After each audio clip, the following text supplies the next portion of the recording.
A beautiful day in the neighborhood. A beautiful day in the neighborhood. Won't you be mine? Won't you be mine? Won't you? So we're putting on our boots for the Inspiration Point hike. Watch out, Barney. And we wanted to, since both of us didn't wear shoes today, we thought it'd be a good idea to put our boots on the mic, on camera, and really make a ceremony, make a real thing out of it.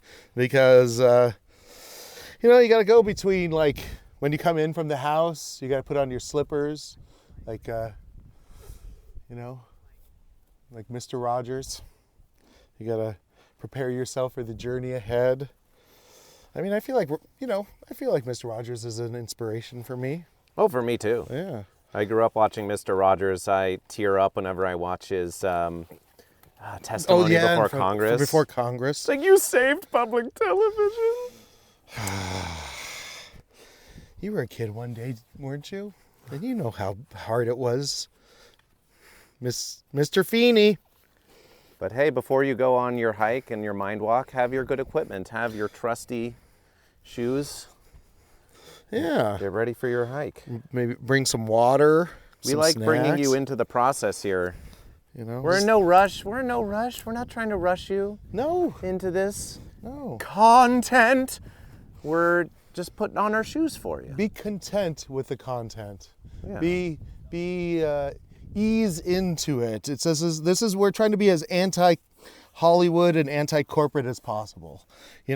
Hollywood's like, go, rush, consume. And corporations are like, oh, why, we can't have a moment of thought for yourself. No. Think for yourself. Be in the moment. Just like, it's okay to not, like, what would happen if you got bored during a podcast? I mean, really, what's the worst thing that can happen if you got bored during a podcast? Well, let's think about it, all right? I'll give you a few decision trees here, okay? Yes. Let's right. game theory this out. Yeah. 1, you could just listen anyway. What? Okay, that's a crazy talk. Okay, let's hear other options. Okay. No, I'm already resistant to that one. I want to pitch it, though. Look, you're bored. You recognize that you're bored with the state of the podcast in this moment, right? Yeah. But you could choose to say, I'm going to give this a chance. I'm going to keep listening anyway. Yeah. Right? Also recognizing that even if you are bored, that's really not the worst of all possible fates, especially because that boredom will continue to be a temporary problem, because you could always option 2, do something else. Well, do something else. I mean, like while you're like listening, right? So you're bored. Your brain is bored, but then you're like, oh well, maybe I'll go and do the dishes. Maybe I can. There's another task I can add on top of the boredom of. I love that you're trying to get your hat into the truck. This happens with the sombrero, guys. Sometimes it gets in the way. But look at this. I can flip it. The hat can be flipped. The hat can be flipped. How you guys doing? It's a beautiful day. Is it going to get worse than this up there? I hope not. Okay, good. Check out these shoes, Sean, that I'm taking off. Those in the know will understand that I'm making a big transition now between those. From your flippity floppities? Yes, those very special sandals. Why? Because they were Jesus' sandals? Not Jesus. Someone that is said to be a lot like Jesus. Oh yes, I understand. You're really going from one costume to another. You're going from your one persona to your Michael persona. Yes, Michael's human persona. Michael's human persona. But, it's okay that you're not goat or fish. It's okay that you're not goat or fish. It's okay that you're not goat or fish. But okay, so yeah, you could turn something else on while you're doing it and see if that ameliorates the if our the background chatter is adding to your moment. I know a lot of people with ADD who say that they work better when they just have something going in the background. That's me, for sure. Right? Okay. But, I'm the kind of person that I can actually read if I have the right podcast on, I can read or edit. Mm-hmm. Like I was editing my book the other day with a fucking podcast on, and for some people that's just too much. But when I was a kid and people were like, you got to make it quiet, I could not get shit done. So option 3, I would say, is scrub ahead. Scrub ahead, yeah. Look ahead in the podcast. Maybe the podcast that you're listening to isn't talking about something interesting to you right now. In the moment. But you could scrub ahead, jump through. Mm-hmm. Yeah. Very much like a, I don't know, like a book that you don't have to read in any particular order. Like a choose your own adventure. Oh wait, no, I guess you do have to read that in a very specific order. I think reading a choose your own adventure book straight through would be kind of cool. I've done that a few times. Like a weird time warping decision. Well, and you get to come thing. across these endings that you don't know what that means, and then you come to the meaning later on. It's like a fucking cut up. Well, yeah. Yeah. Yeah. So scrub ahead, scrub behind. Again, with that lack of pressure, don't feel the pressure even to have to listen to the whole thing. Crazy, I know. I know. You don't Crazy, have to be a completist. You don't have to collect them all. Just because Pokemon tells you to. Well, who's the company that makes Pokemon? Nintendo, right? Nintendo. Just because Nintendo tells you to collect them all, don't do it. It's a capitalist trick. It's a trick. Can I add another branch to this tree? Yeah, let me see. Yeah. So yeah, you have branch. the first branch is accept the boredom. Yes. Second branch and is continue. Yeah. and continue. The second branch is maybe add something else to it. Right. Yeah. That's what I added.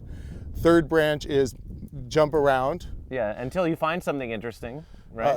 Place where you want to stay. And the fourth branch is just to remember that you are a prisoner inside of this art right now, and there's no escape for you, and maybe the boredom is something that you need to look into. Maybe your soul needs to be tortured with not knowing what's maybe your soul needs to be tortured with not knowing about what's going to happen next, and you just have to be in the purgatory of MindWalk. Hey, that was some great timing. Now we have to like do a weird transition. Oh, we're turning off the camera. We gotta get Barney going here. Oh, so awkward. Well, I'm thinking though, this is good enough. Let's not do the hike. Let's just go skip it. home. Guys, you don't need to be bored. We're gonna get back in the car. And I'm gonna do some theater for you. Okay, we're back in the car. I didn't get much video of Barney though. Let's just get a little Barney, video. Look at him. He's like looking at us like, oh, we're gonna do this really, aren't we? Ready to go. We're ready to go, Barney. What do you have to say, Barney? What do you have to say? We're really gonna do this, Barney. Barney breathed.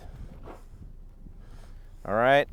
Oh, one last thing we have to do here. Yeah. We have to start workout. Oh yeah, so we use my fitness tracker. What is it? This is Map My Walk. Map My Walk. And not sponsored by Map My Walk. But we like to keep a little record of, our time and our pace, and it'll actually map it for our. It makes a nice little diagram. Yeah, of what we've done. But also, if you have an app that wants to sponsor us, we are inviting you to become a sponsor, an official sponsor, and we will announce it as we are about to take our hike. We are like, oh, we're about to start our sponsored app. But right now, since we don't have a sponsor, we'll just say that MindWalk is sponsored by MindWalk. Yeah. We have a Patreon. We won't bore you with the details right now, but just know it's there. Yeah, we'll get back to it. I mean, I feel like the branding's pretty strong, guys. Yeah. There's the word mind and the word walk in there. I'm Michael Walkshire, by the way. Yes, I'm Sean Humphreys, and I'm gonna, we'll all get over the hump of this hill together. And we've got Barney the Wonder Dog with us. And we will all be walkshiring together. Yes. All right, Barney. Is he dead logging you? He is. Yes. A little bit. I'll carry him across the street. Oh, I got it. Hello. He's already knows we're gonna great. go on a long hike. Yeah, he's gonna be dragging ass for sure. But he knows we'll carry him. So why a mind walk, Michael? Why a mind walk? Yes. Oh wait, should we tell people we're going to Inspiration Point today? It's deep in the Santa Monica Mountains. Where are we? Yeah, so we're kind of off of Mulholland in the Santa Monica Mountains. We're in United States, California, Los Angeles. Yes, officially United States, California, the center of the known universe. I mean, it's where Hollywood is. Come on. So we're in the Santa Monica Mountains. We're going to Inspiration Point. This is a real destination mind walk, right? Yes. Typically we do a lot of Griffith Parks and a lot of Sepulveda dams because they're close to us. Come on, bud. Salsa dance with mask on when you see others on the trail. I do like that one. That's really nice. Salsa dance with mask on. Yeah. Okay. Okay. So yeah, I guess we're going to the Circle X Ranch, but we're going to end up at Inspiration Point right there. We're looking at the map now. Yeah. Sean is fond of pointing out that the map is not the territory. It is not. But the map is a map. I thought that said Ghetto Trail, but it says Grotto Trail. Well, look at these squares that just say private property. Oh yes. Just like right there in the middle. Wouldn't you like to have that piece of private property? Might even be government. Oh, that's... How you doing? It's a beautiful day. Yeah. Is it? Well. All right, get Barney up. Yep. Did you notice how serious these hikers were coming up here? MindWalk. MindWalk. And nope, I'm not getting any more sunlight on my face.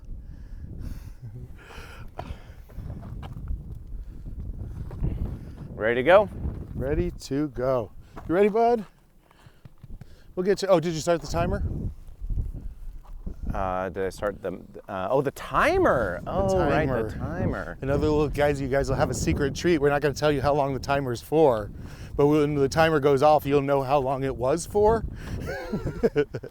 All right, let's time it.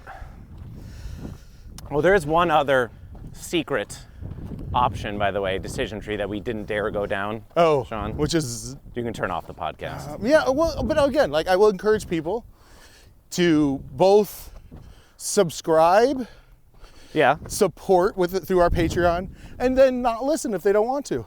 I mean, I'd prefer if they listened, right? But I'd also prefer if we just got paid. You know, I mean, it's like to me, it's like it's a win for both of us.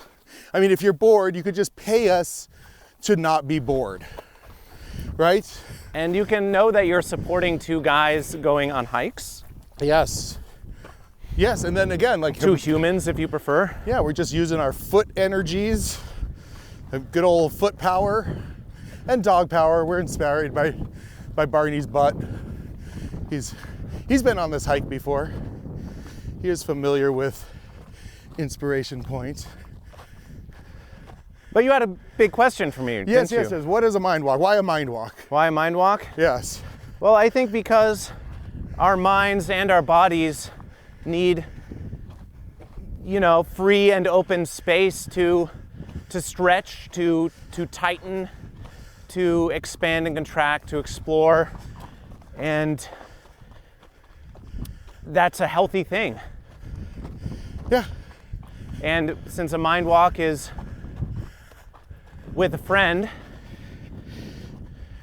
it's a companionship as well. And these are things that are all just incredibly fundamental and necessary for human health. You got to move your body, you got to use your mind, and you got to have some companionship. You got to have some social ties. Yes, yes. And I think in response to this, both the global pandemic and the social upheaval and the economic crisis we're in, it is a healthy, and I'll say spiritually fulfilling. Our spirits being fulfilled by nature and doing something healthy and talking to each other, being friendly with each other, being in coalition with another human being. This is, I think hiking and walking is an important revolutionary act. In this day and age, right? In this day and age. Well, I'd say it's an important revolutionary act no matter what, but especially now. I'd say if you have a friend, or maybe you don't have friends, but you put us on, and you just get up and go for a walk. Just go for a walk for as much time as you have to walk. Yep. Just go, and anybody can do it. Well, I mean, not to be ableist, Right. but you know, if you just start off doing, you know, a half a block, and then after a week, build up to a full block. I started this bout of walking by counting steps. I was like, I'm going to do 5,000 steps a day. Yeah. My handy, all-knowing, all-viewing, omniscient Pocket robot. pocket robot, Big Brother device has a really handy step counter. Yeah, you know, it's right. You try, and I feel like it's like it doesn't know it's encouraging the revolution. It's just a byproduct of the corporate dystopian nightmare. Capitalist dystopian nightmare. Capitalist dystopian nightmare. Capitalist dystopian nightmare. Capitalist dystopian nightmare. In your pocket. Pocket size. It's a pocket size dystopia. That the MindWalk is definitely a balm, a tonic yes. for the capitalist dystopian nightmare. Yes. You don't need, you don't need money to walk. You don't need money to walk. You don't, and don't let exercise be this thing that is overcomplicated. I mean, if you want to do the routines and you want to, you want to be a bodybuilder, you want to learn all the yoga, do all that, that's great. I'm totally for that. But I think that these systems of exercise can get in the way of someone who's interested in a general kind of fitness, but is a little bit intimidated by just the PhD of whatever. Having to buy your way in, right? Yeah. Like it's so you much gotta get as the membership to do it, or even just buy barbells. Even if you're going on Craigslist and having to find some fucking shady tweaker in the deep valley that's got a full set of barbells, it's only $17, but yeah. I mean, I still recommend getting good shoes. Sure. But hey, good shoes are going to serve you in life in all ways. I mean, your feet come in contact with the ground. I mean, hey, if you want to be one of those barefoot walkers, more power to you. I was even going to suggest one time we should do a barefoot we should. mind walk. We should. And I know that's a whole thing. There's a whole subset of kind of walking individuals with the barefoot health people. Yeah. So, but for most people, like I say, get yourself a nice pair of shoes. Bless you. Gazoon tight. Sean, should we edit out that I sneezed? No. Everything stays. Wow. Unless there's certain topics or we drop somebody's name and we're feeling like, oh, we shouldn't have dragged them through the mud. Otherwise you get, except for maybe a little bit of after we say cut and before we do our mind walk. Right, which is usually less than a minute, right? Oh yeah, for sure. For sure, but it's like we're not hiding anything from you. We're here as raw. But again, Mike and I have talked about this. That's the art. It's just being on the walk with us. Whatever that is, whatever we encounter, both people, environment, artifact, and kind of mentally, emotionally, whatever we're encountering is part of the mind walk, right, Barney? Right. Now you could go on YouTube and you could find, and I'm glad these exist, you could find free yoga, you can find free just aerobic workouts you can do. You can aerobic, anaerobic, whatever aerobics you want. Body weight exercises. There's tons of free resources, but those themselves, to watch them, requires you to get in this space of consuming the screen. Oh yeah, and also consuming this edited thing. Yeah. Well, and you're consuming YouTube. A guy kind of looking at you, looking really fit, being like, "Let me tell you the 5 benefits of planking and how we're going to do it." We're not selling you on anything that you can't already do. Yeah. Yeah. So this is, don't stress, don't let the mask up. The capitalist dystopian nightmare sense of how you guys doing? Efficiency. It's a beautiful day. It is. It's a beautiful day in this walking wood. in this mind walking woods. Yeah. So I wanted to make a kind of a how walking is directly an attack against the capitalist dystopian nightmare. Yes. Which, Go there on. are some capital. Hello, how you guys doing? Oh, it's a beautiful day. Well, while Sean's thinking, I'll finish my thought here and say that you don't have to engage with that screen. You don't have to worry about having a perfect, completely efficient exercise, a completely efficient media consumption. You don't need that level of efficiency. You don't need to do it perfect to get some basic exercise. And by exercise, we just mean, you know what? Just go for a If walk. you do a walk every day, you know you'll be in better shape than if you weren't. Yeah. You don't need to worry about what your body's gonna look like or what the muscles are gonna look like or how much weight exactly you'll lose or gain or whatever. Like, just know that if you're being, in the comfortable, the over-comforted state of media consumption and sort of sitting at your job, sitting on the couch, any number of these things. How's it going? And I'm not here to shame those habits. I'm just here to say that you are a human body. And congratulations. Congratulations, you're a human body. You made it. And you have a brain. Congratulations. Congratulations. And if you don't use those things, then there's going to be a price that's paid. Entropy.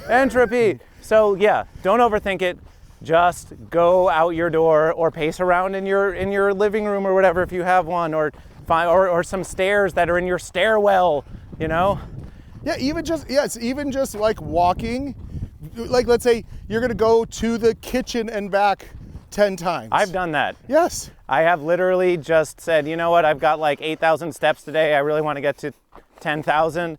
And then I'll just walk from, I'm in a 1-bedroom apartment, and I'll walk from my apartment living area room into my bedroom and just walk in a circle. And I might listen to a podcast while I'm doing so. Well, and I think I might listen to MindWalk while I'm doing so. And then, in enough time, I get those steps in. Yeah. It I works. think also in this, in our in the global pandemic and the social upheaval and the economics, like, there are a lot of people that are kind of like have kind of encased themselves, we're very entombed stuck. themselves into their living environment. And again, we'll get into my journey in a minute, but I found that space was not viable to my health. I had to literally leave my front door and trust that I could negotiate the outside world in a way that was safe enough for me. But if you can get up and stand and put one foot in front of the other, that's all it takes. Just a little bit. Anything? Do you have more to add on just the walking? No. Oh, on just the walking? Just the walking. Not at the moment. I kind of wanted to finish my point about how you can just not overcomplicate it and go out for a walk. But you had something you wanted to say. Yeah. Well, let's get past. We have visitors. Yes, we do. On the podcast. There's our new guest. It's the people on the trail. How you guys doing? Good, how are you? It is a fantastic, beautiful, inspiring. Hello. I mean, it's an inspiration point, so I guess yes, it's inspiring. Thank you. But yeah, I wanted to just speak directly how you could just counter capitalism, counter dystopia, and counter a nightmare through a walk. Mm-hmm. So capitalism, I would say the bare minimum capitalist kind of investment you have to make is, like you said, shoes, maybe some kind of thing that covers your genitals. But otherwise, I'd recommend a hat too. A hat, yes. If you're gonna be outside, have a hat. So that's I'd say, like, that's, to me, that's the only thing, the only investment you have to make into this horrible fucking machine is those items. But yeah, you could add, but again, shall we list things that we have? We have bandanas and face coverings, and Mike's got a pair of sunglasses, and I brought a couple of bottles to have some water on the way. Yeah, and he's got a backpack. And I got a shirt, socks. I like wearing this little backpack. It's not a big old backpack at all. It's just a little drawstring number, and it's lightweight. And if you're going to be walking a lot of steps, don't overburden yourself with things you don't need. And we got a Barney, which he's pretty cheap, right, bud? Should I carry you a little while? Yeah. Oh. I also put my keys and my other stuff in my backpack. Heads up to all you looters out there who now know where my stuff is, because I like walking with free pockets. Yeah. I got my car keys, my cell phone, a leash for Barney, and of course our recorders. But the recorders are a pair of Tascam DL 101, something like that. Now, we're not saying that you need to record yourself to do a mind walk. No, not at all. You can do a mind walk without it. Although I'll say, like, as a form, as an art form, as a podcast form, although I would like to point out that mind walk is better than a podcast. It's better than a podcast because it's a walk and a podcast. Yes. And it's a mind journey. It's a journey into the minds. Yeah. Into your mind, my mind, Mike's mind, maybe a little bit of Barney's mind. I mean, we haven't even gotten to the magic yet. We haven't gotten into the magic and mayhem and the weird science, and we haven't gotten into the politics. Well, I guess we've talked about politics and I mean, it's inferred. And economy. It's already. Inferred. Barney, he's trying to find some shade. No, Barney. Come on. Bud, come here. Barney. Come on, buddy. Barney. All right, Barney. do your work. What are you doing, bud? Do your work. Hey, come here. What are you doing? Oh. There you go. Come on. Come on, Barney. Let's go. Little weirdo. Come on. Let's go, Barney. Okay. You want me to carry you? I'll carry you. I wonder how hot it is. It's not that hot. Carry the Barney. Are you already that hot, bud? So that's the only capital investment one needs for a walk. Mm-hmm. Just a little bit. But the dystopia, right? So let's say you exit out of your house, mm-hmm. and you're seeing, I don't know, I'll just say dead bodies. Just like that seems to me like that would be the most dystopic thing a person can see. Now remember, you're on a walk, and maybe you're listening to a podcast. You can be literally in your own little utopia. You could be in your own little bubble of making the choices, the emotional choices that you want to not feel that you're in a dystopic landscape. You could see beauty in the decay. You know, we go to a lot of places that are full of garbage and shopping carts and refuse, but somehow we still find some beauty there. Mm-hmm. You know, and so it's like you turn the dystopia on its head. You look at it like Bartertown from Beyond the Thunderdome. You know, you see, is he still? He's already. Yeah, you got him? Yeah. Okay, cool. Barney's been on a lot of hikes with us. He has been on a lot of hikes. So this ain't anything new. Yeah. Are these dogs just wimping out? Is that what's going on? I wonder. It's weird. It doesn't feel extra hot. And I was feeling the ground too because he seems to be having a little bit of like not liking the heat. I don't know if the conditions underfoot are not good, or maybe like just down this low, it's extra hot. Really hot. Yeah. This guy's doing it though. She's doing it. Yeah. Well, and we're just starting, and he's already like tapped out. Yeah, they're having a hard time. I got you, Barney. So next time I'll bring my my backpack for Barney. Oh, the Barney pack? Yeah. All right, good to know. We're always trying to improve our walking techniques, but Barney knows that Barney's always got a carry from us. Yeah, you know, we're not here to torture him. We're not here to force him into a...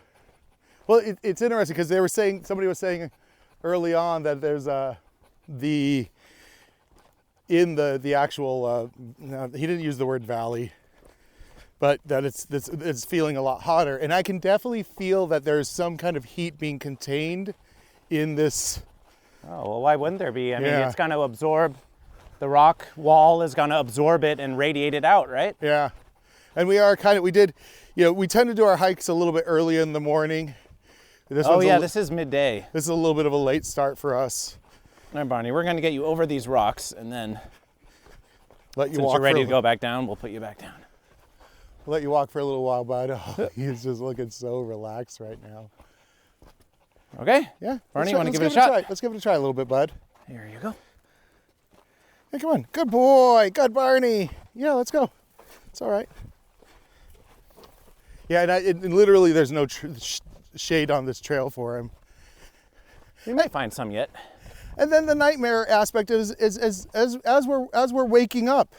Like, you can reject the dystopia, you can minimize your capitalist impulses, and I think the nightmare is just waking yourself up that this is your life and you have a choice to make right now. Yeah. Are you going to just sit there and I don't know, be angry at the fucking state of the world? Are you Feel gonna bad about it? Yeah, and feel bad about it? Are you gonna just accept that this is just the way it is? Oh, nothing I can do. No, again, the revolution is just get up and go for a walk. I've been to a bunch of these BLM protests. Yeah. And most of it is a walk. Most of the protests is you gather in a place, somebody does some speaking, they're like, okay, now we're gonna walk to City Hall. It's definitely reclaiming the space from the cars, Yeah. from the engine of capitalism, just Yeah. because that's, the system that we're in. And saying like, no, we're human bodies and we're gonna occupy this space and we're gonna use this space, for our purposes. We're gonna make it a little community now. Yeah. So yeah, walking. Walking. Hugely important. Well, and I again, like, I look at like these ideas of what corporate space is and what, who owns what. And I think we got into these deep conversations that inspired this from your bemoaning of the tragedy of the commons. Yes. That is one of your... Woe is me when I ponder the tragedy of the commons. Yes, that is like, you have this, and I would say like the impulse for structures and individual egos to try to territorialize, spaces for themselves is like, who owns the courthouse in Portland that the people are putting their graffiti upon? Who owns that? I'd say the people of Portland. If they want to put graffiti on it, they should be allowed to. Speaking of economic and the economic acts, tragedy of the commons, and consumption, environmentally, walking is great. Oh yes, that's the other way to reverse the dystopia, is to walk. If you got an errand you have to run that's under a mile away, start thinking that maybe it's a walk, And yes, I get it that some people may not necessarily feel super safe in their neighborhoods to go for a walk. If that's the case, maybe we'll start a Facebook group. Okay. To be like, do you want somebody to walk with you to the store? And we can put up like a notification to be like, hey, I want to go to the store sometime today between 2 and 4. Somebody come by and walk with me? I don't know. I'm just kind of trying to come up with solutions. Yeah. I don't know if that's the solution or not, but it's a solution. Well, I feel like a solution that we're presenting right now is literally just to get more people walking at all. Yeah, if you can. Introduce walking into your life. Introduce walking as a mode of transportation for you to do that's on the table. Not just a thing that you do between the park, where you park in the parking lot, and whatever big box store you're going to. Yeah. Maybe if you work in an office building, start taking the stairs instead of the elevator. Just do one floor. Just go, when you get there, go from the first floor to the second floor. Just do that one floor. I think it's an expression of agency too. Yeah. So it's like, this is my body, and I'm in control of it and I'm moving it around directly, not indirectly. So yeah, reduce your carbon footprint. Instead, just make a regular footprint. Just a regular footprint. Increase your regular footprint. Increase your regular footprint. Yeah. And enjoy, what's left in the capitalist dystopian nightmare of the public land, the public space, right? Yes. Enjoy it. It's here for us. It's a gift. Public resource. Go and make use of it. Value it. Value our public resources. Value them. Invest in them. So make them better. So that's the basic. This is the basic why a mind walk. Yeah. At least that's the why the walk in the mind walk. Mm-hmm. And the mind part is like, yeah, let's explore the mind a little bit. The mind part is like, it's good to think about things. Mm-hmm. It's good to maybe be presented with difficult positions that you had to feel your way through, or think your way through, or logic your way through. And just like a good trail, it's like, yeah, there's going to be some challenges, there's going to be some ups and downs. I'd say for us, we definitely do a chunk of bushwhacking, physically, territorially, but more like also, bush pushing aside. Yes, bush scraping. But we want to be in a position to challenge people's predispositions around certain ideas or thoughts, especially each other. What me? Why me? I have the right idea. Yeah, exactly. We're dictating to you guys. This is a cult. Welcome to it. It's really, but we found a real both joy and torment because even though we're pretty aligned on a lot of things, even the things that we're aligned on. Oh, I wish I could remember that Emo Phillips joke. There's an Emo Phillips joke where it's like, oh, so you're a Western Presbyterian. Oh yeah, I'm a Western Presbyterian. Are you Western Presbyterian Orthodox? Yes, I'm Western Presbyterian. And they go down to it. He's like, and then the very last one is different. So then he tries to kill him. But we have a lot of affinity. But even in that affinity, there's places where we don't 100% agree. Or maybe we're trying to find a certain common ground. And so we go there. We go hard at each other. We go hard trying to see what we really believe and what we really care about and what our real position is. And a lot of times we will just go down that path and not make any real decisions. Right. We're exploring. But we may understand each other better as a result. We probably understand ourselves better as a result. So what we got? We have 30 or 35 hours of recorded, but we also have a month's worth of unrecorded mind walks. That. They'll be coming out on Fridays though. Yep. So this is Switchback. Huh? The Switchback episodes. The Switchback episodes. So yeah, we're gonna try to give you a new hour and a half of content 5 days a week. Isn't it great that we get to go out for a hike 5 days a week? Part of it is I'm on disability, I want to talk about my walking journey real quick. Okay. So on December 17th, 2019, I was unable to walk. I was totally incapacitated. Dun, dun, dun. Because I was in life-saving surgery to get a kidney that was all full of tumor removed. And this is a long tale, but I'm just going to relate this to walking because it's given me a deep kind of like understanding. Come on, bud. Of the importance of just getting back up on the horse, moving. So actually, I'm gonna. Yeah. Speaking speaking of getting back up on the horse and moving, Barney found a little bit of shade. I'm gonna give him a little bit of this shade. Yeah. Want to chill for a second, bud? I think there is a little stream coming up here. I'll carry you a little bit. Come here. Do you like how you can hear our breathing, folks? You can hear it all. And now Barney's breathing.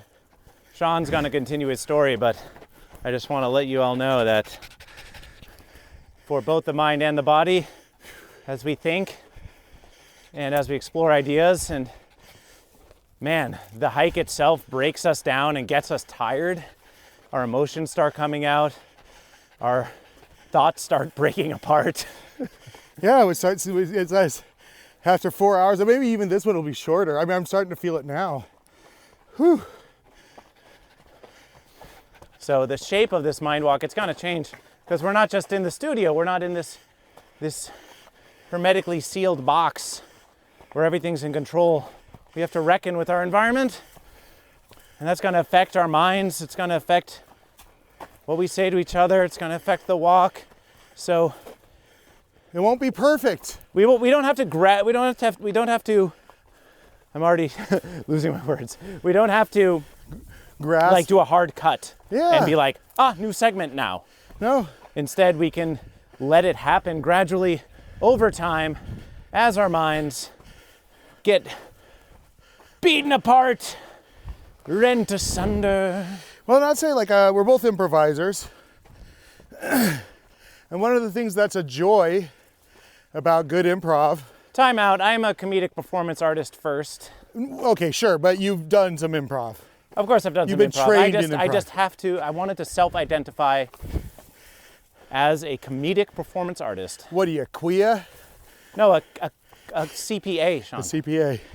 But yes, in that context, I am also an improviser. Yes. So the thing that for me that's always was the most exciting about doing a Herald, any kind of improv show, is the discoveries. You're on stage with a group of people, everybody's minds are coming together, and then somebody says something that just opens a whole new world that none of you thought you would go to. And that's where the magic of improv is.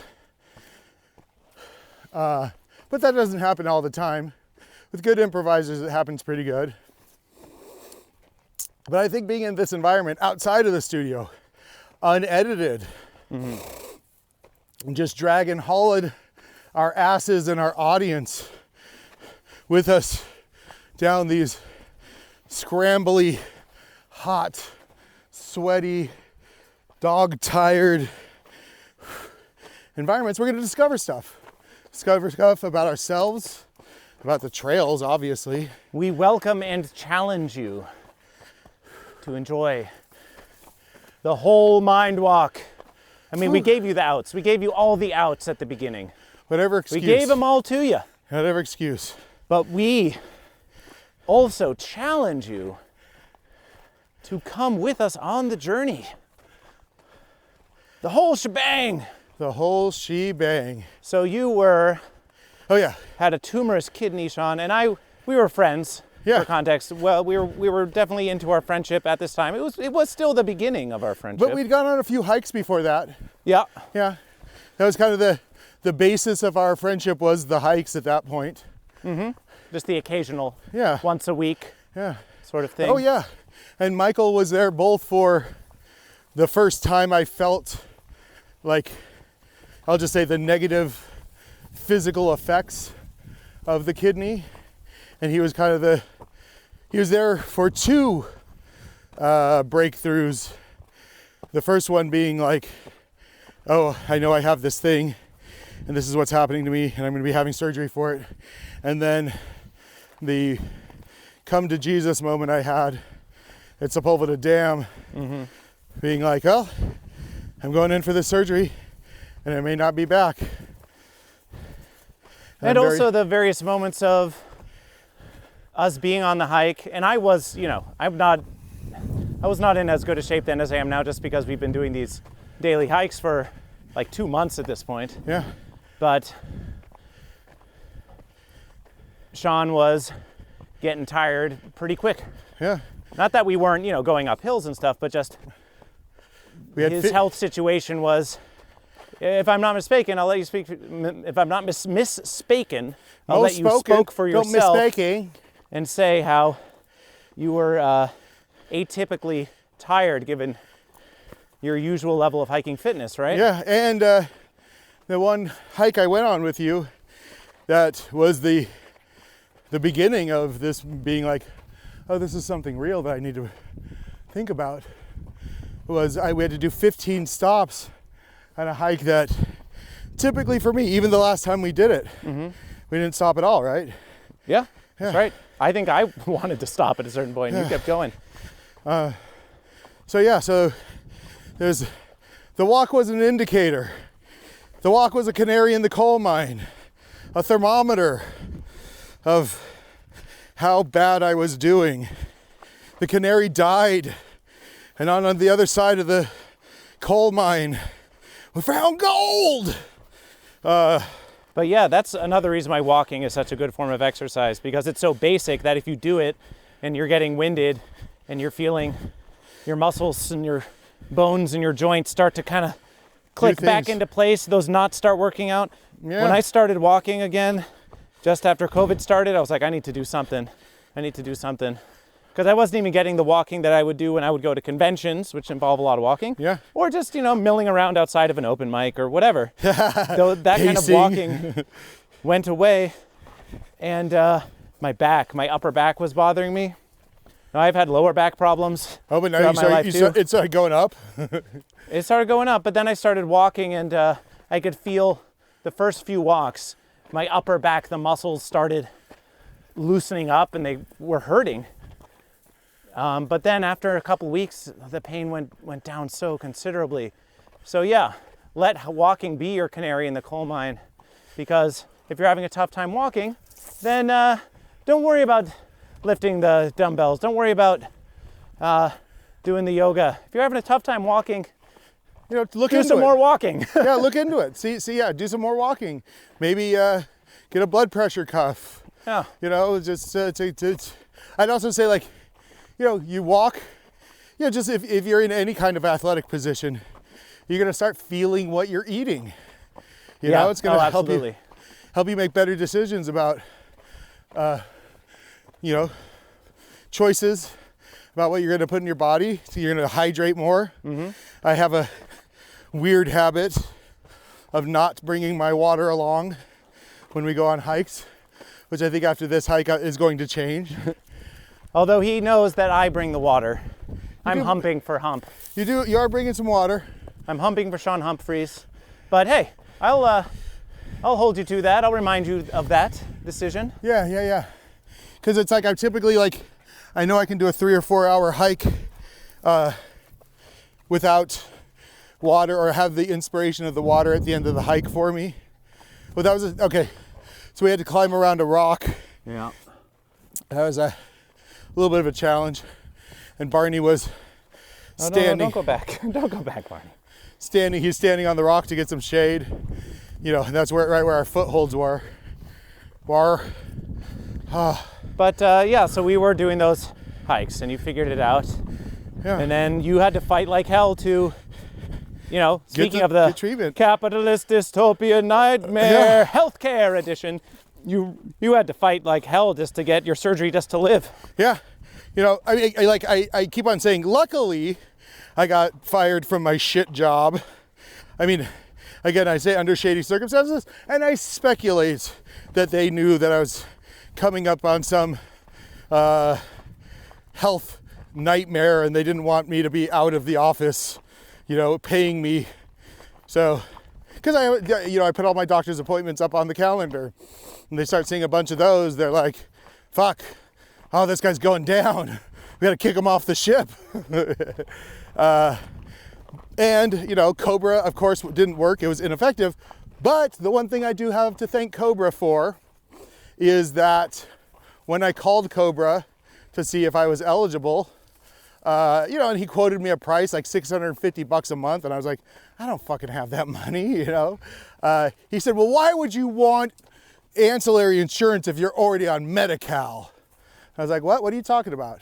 And it turns out I had secondary insurance with Medi-Cal already that Blue Shield had kept in place, meaning they didn't allow me to get kicked off of it because it would have absorbed the extra costs that Blue Shield wasn't covering because they're a bunch of scumbags over there. So they're still using the public option. The insurance companies that we're forced to use also rely on having us on it, but whatever. Surprise, surprise. Surprise, surprise. But the original surgeons and the original people that I had consulted under my shitty corporate employment-linked insurance, did not even properly diagnose me and had already scheduled me for a surgery.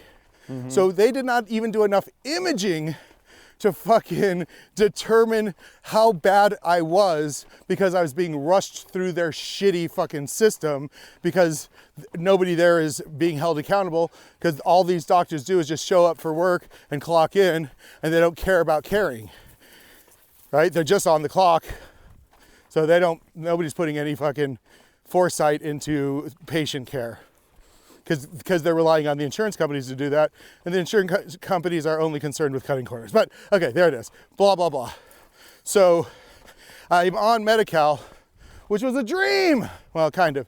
I did have some shitty care around Medi-Cal, but because I have Munchausen by proxy, I know how to talk to doctors. Or I was a victim of Munchausen by proxy. I was raised in, whatever.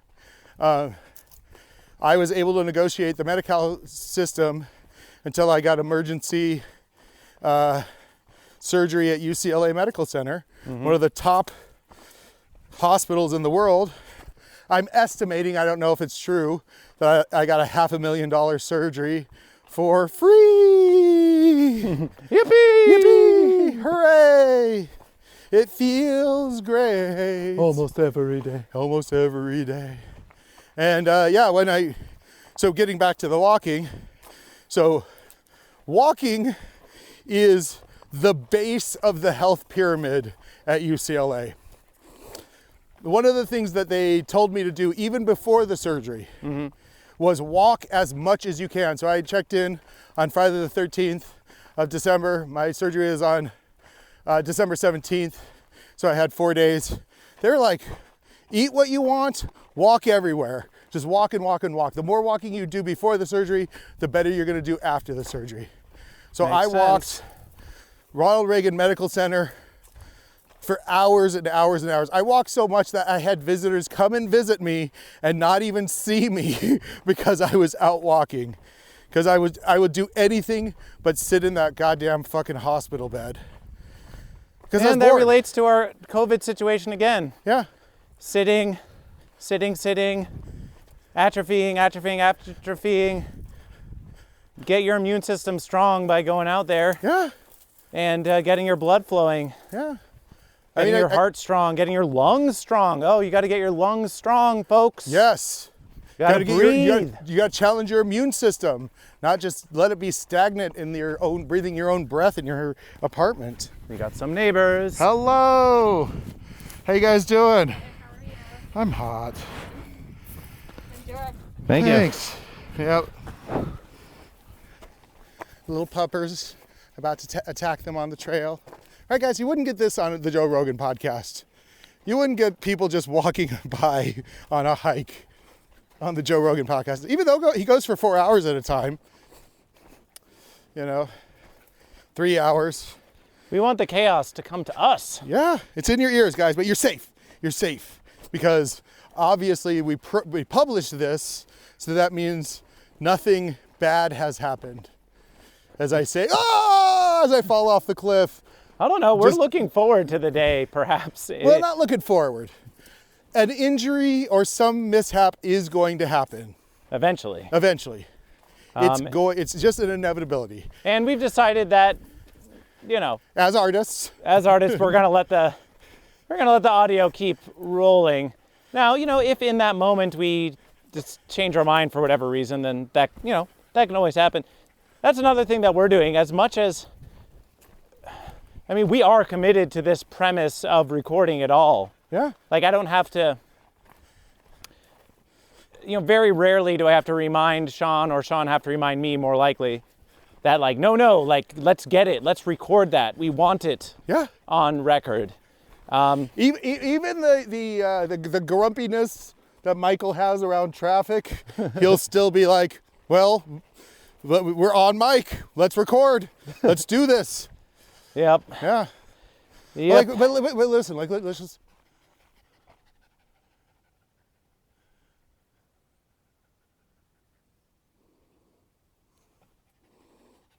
Okay, I'll carry you a little while, bud. He did a little whine in there. Oh, heard a little whine. I'll carry you a little bit, buddy.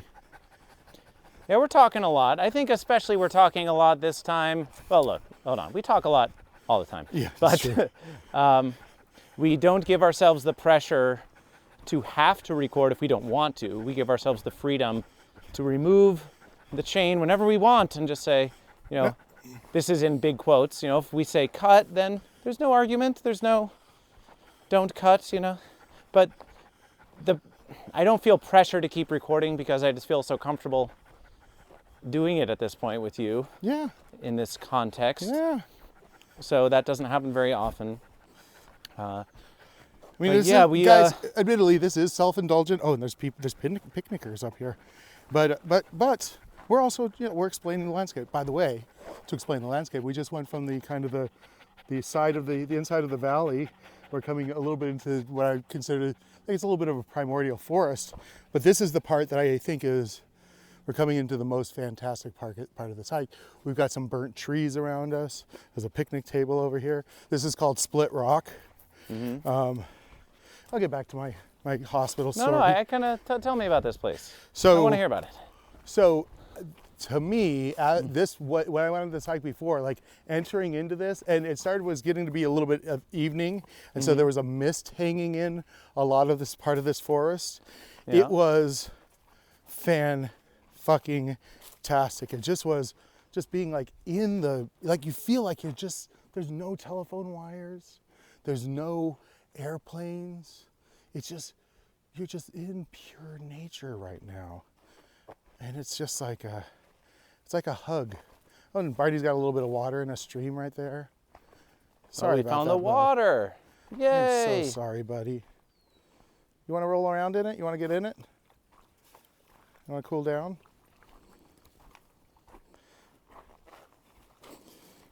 Good boy. Here, do you want to get in the water? Here, come on.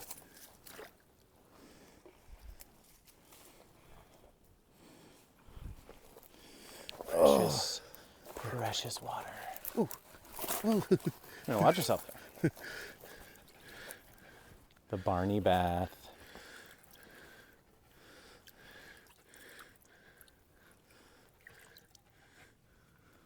The Barney bath. Calm down a little bit. Mm-hmm.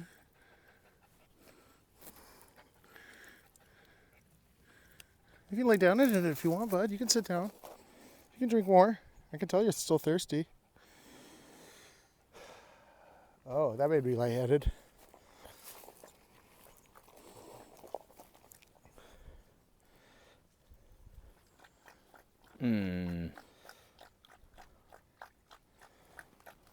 Hear that sound, folks?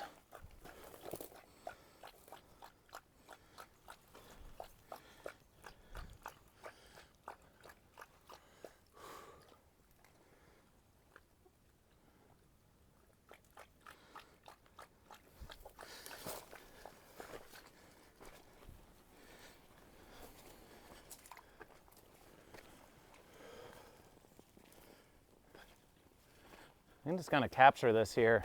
Yeah. I guess all that mist and the shade and the stream running through.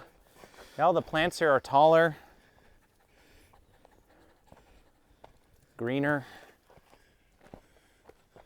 Split Rock. feels like a primeval forest. Primeval, primordial. Primordial. Hey, Sean, Yes. look through the split. Look through the split. Why don't Oh. I just walk up here instead?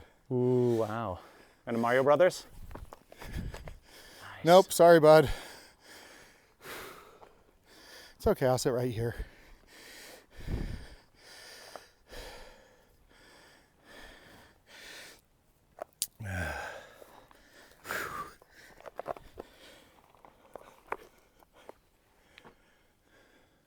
I just realized we're all coming around that valley very loud, and there's people here having a picnic. We were all in announcer voice. We didn't need to be. You can hear me, right? Yeah, I can hear you. Yeah. Here comes that dirty dog.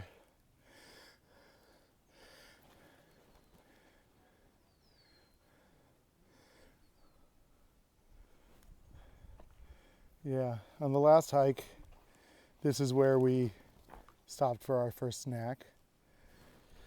Split Rock.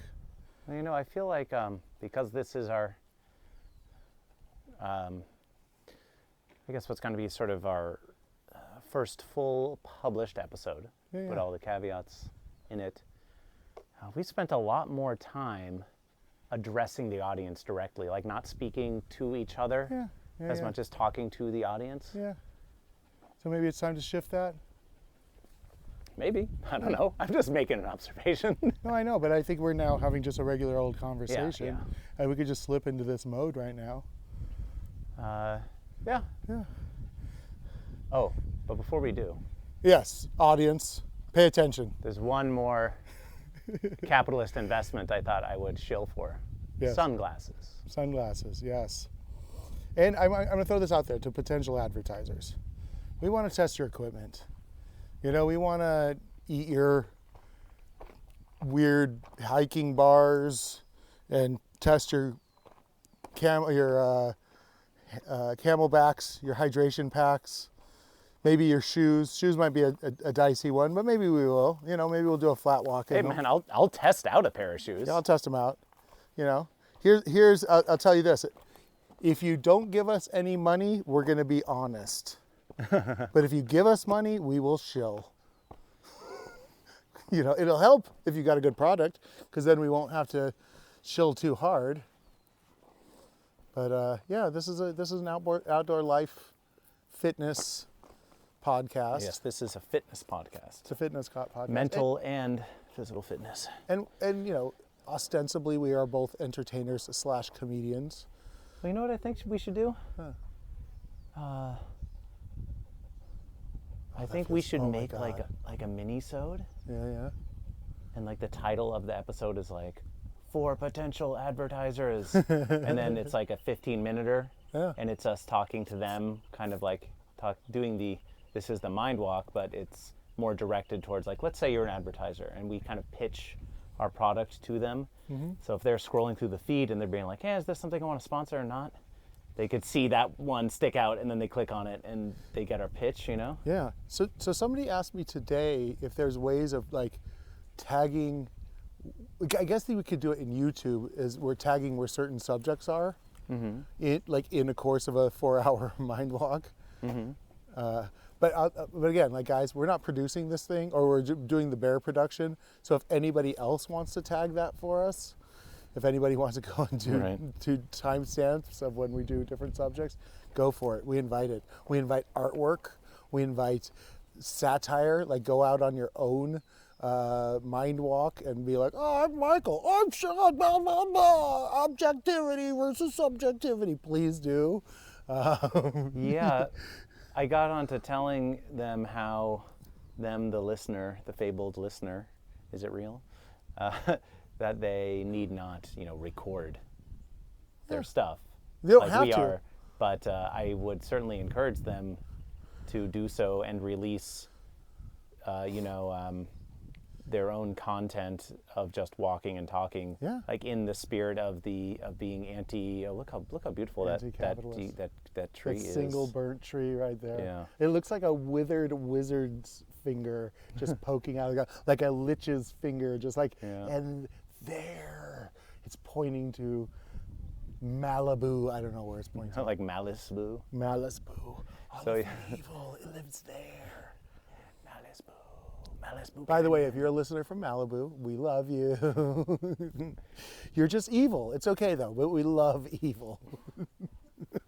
So yeah, in the spirit of the anti-capitalist dystopian dream, No, the anti-capitalist. No, yeah, the organic utopic dream.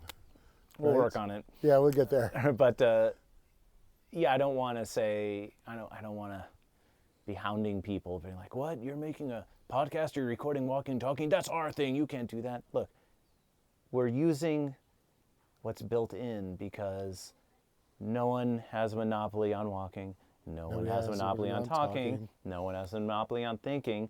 We're doing all these things that anyone can do. We're just using a little bit of our wacky comedic sensibilities and sense of showmanship. Well, and the fact that we have the friendship and the know-how about the equipment, just Yeah, enough to just to put do it it. into a product.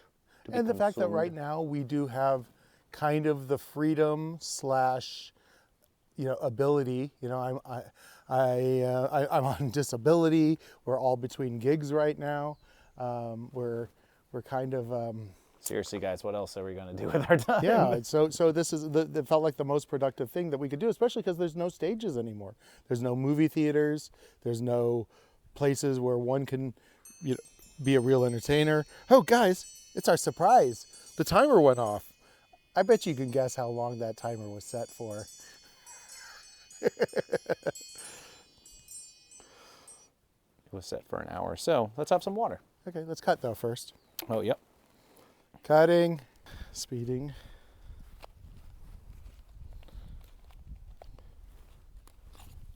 Hold on. Speeding confirmation. Speeding. Oh no, where's the spoon? I know it's in there. I can hear it.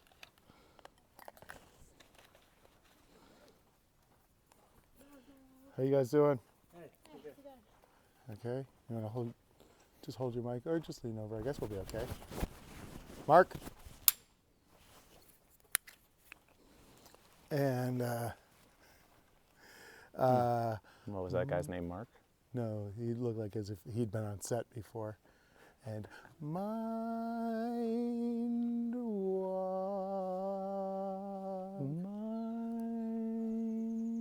MindWalk. Want some water? Yes, I'd enjoy a little bit of water. Here comes the toss. Oh, you brought the big one today. Yeah. Wink. So I want to remind you guys, now that it's at the hour mark, to drink some water. Take a look around your environment. Take a deep breath. Everybody take a deep breath together. Be aware of where you're at. Remember that you're alive and you're worthy of love.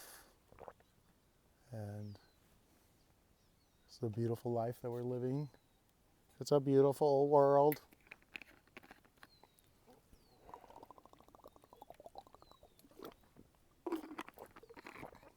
I like when we get into heated arguments and then the timer forces us to just be like, all right. Yep. It's like a boxing match. Ding, ding, ding. Oh. Or the, I feel like it's a Hanna-Barbera. The whistle goes off and the dog can't chase the cat anymore and they Right, go right. and clock out. Hey, Sam. Yep. So I guess officially we're about a third of the way on the hike. Oh. We're coming into what I consider the basically the best part of the hike right now. And I feel like we do another half hour in that direction, even if we don't get to Inspiration Point, just to get us at about 3 hours for this hike. We should turn around. I mean, I want to get to that point. I'm hungry for it. Okay. I'm telling you. Yeah. I want to be inspired. Maybe I'll change my mind later, but that's what I want. I'll tell you what. Well, so I will at 3 o'clock, I will ask you if you want to turn around. Okay. Yeah, and then we'll decide then if we're ready. I say we should get going then. Yeah.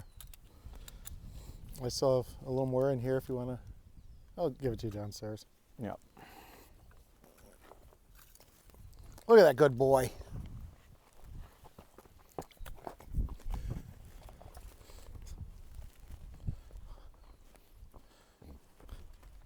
Down Split Rock. Yeah. He's so much happier now. A little bit of water, cooled down.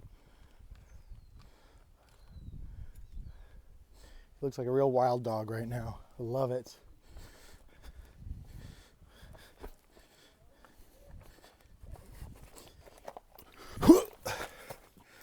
Well, found an artifact. Oh yeah? What you got? A rusty old corkscrew Oh, let me see. and can opener. Ooh, look at that guy. Yeah. Oh, that's a lovely one. That's right up your alley. All right, I'm going to put it right up my alley to carry it home. We're going to take a picture of this here because this will be part of the Capitalist Dystopian Nightmare Artifact Collection. Yes. Tier 2 on the Patreon. Hey, I guess during the break we usually do a little bit of shilling. Do a little bit of shilling. You guys should Subscribe. And rate and review. Send us an email. Oh, this is one of the things I have. I have only a very small list of things, and we've already covered most of them.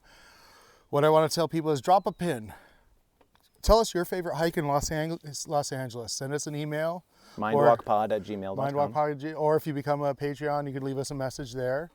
Let us know your favorite hike, and we will go there, and we will mention you, and we love you, and I mean only if you're a patron. Okay, we like you a lot and would sleep with you if you're a subscriber, but definitely love you as a patron. Well, the fact is, if you are not Here can I? a patron, if you're not a trail angel, Yeah, if you're not a trail angel. $5 tier. trail angel, then you're a trail moocher. Yeah, which is fine. There's room in our life for moochers. The trail moochers will get 2 Mind Walks a week. They will be published on iTunes and Spotify and Starting in September. and YouTube and all those places. Right now we're just on Spotify and iTunes, but We're going to try to get, we're gonna get everywhere. Google Play and YouTube at least. and all that and SoundCloud and all that good stuff. But you'll get 2. You'll get 2 for this month. Actually, you're going to get all of it. You're Everything gonna get for 5 free. episodes a week, including that Friday switchback. After that month, after you've got a delicious taste, then you will only get 2 episodes a week. You trail moocher, you. Well, it should be enough for any whatever kind of person you are. You'll get Monday for sure, and then you'll get a random one throughout the week. We're thinking at this point it'll be on a random day. Maybe later it'll become solidified, but that's our Barney is trying to scratch himself on the side of a rock, and he kind of keeps on half falling over, and he's going after the flies. And it's cute as hell, but I'm worried he's just going to tumble off the rock. He's not high up, folks. He's doing fine. So for $5 a month, you become the Trail Angel, and then you get all 5 episodes a week, plus private Patreon people posts. For the less than double the price of $9.99, you can join officially the Capitalist Dystopian Nightmare tier. Level Damn it. Capitalist Dystopian Night Tier. Night terror. But that's the thing about that Capitalist Dystopian Nightmare is that the price is a little bit wrong, and the name's a little bit long, and is it a tier, is it a level, is it a prison? It's a prison. You're kind of in prison. Like you could be spending that extra penny on us, but we won't let you. Yeah. And then you'll get, but you don't get nothing for your dystopia. You get a little something. You get pictures of that corkscrew.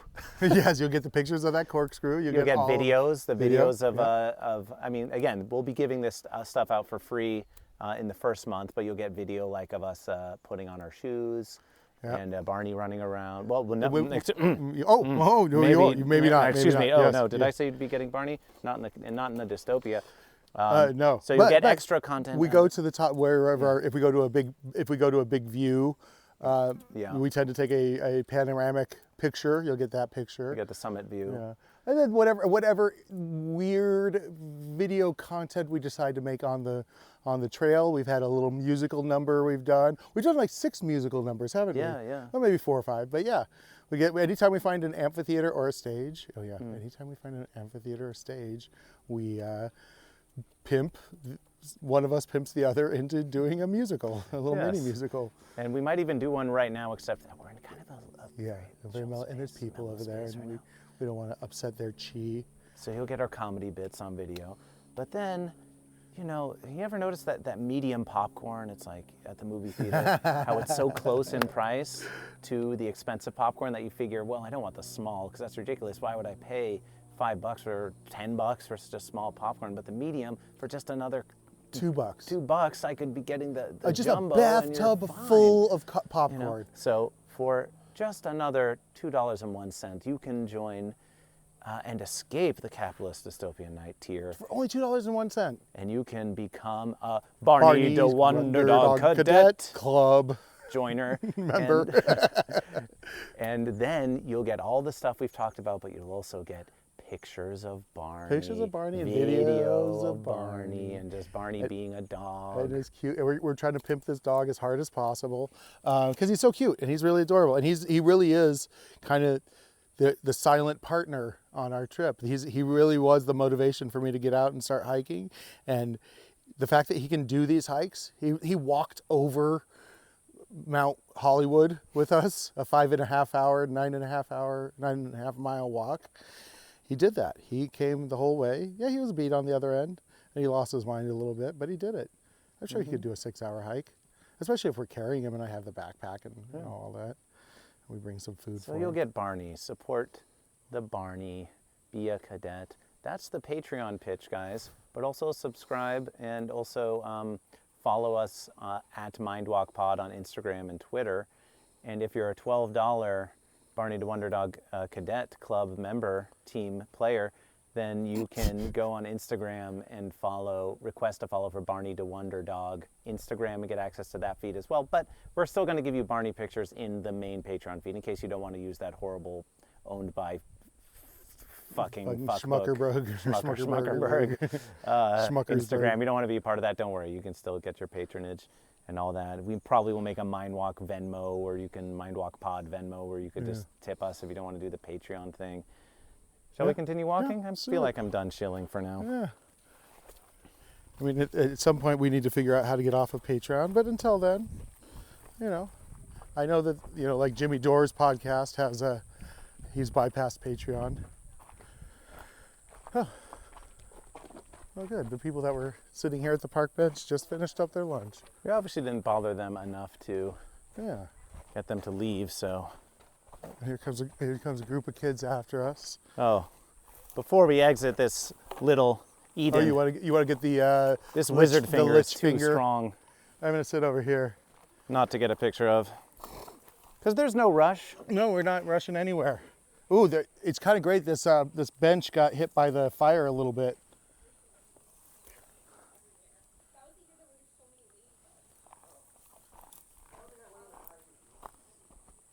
Oh. Oh.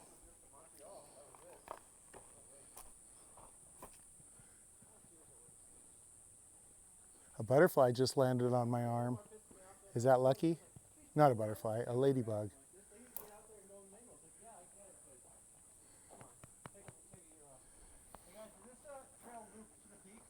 Yes, it goes all the way to the peak, and then there's another path that'll take you out back onto the road, and it'll rejoin the parking spot. Yeah.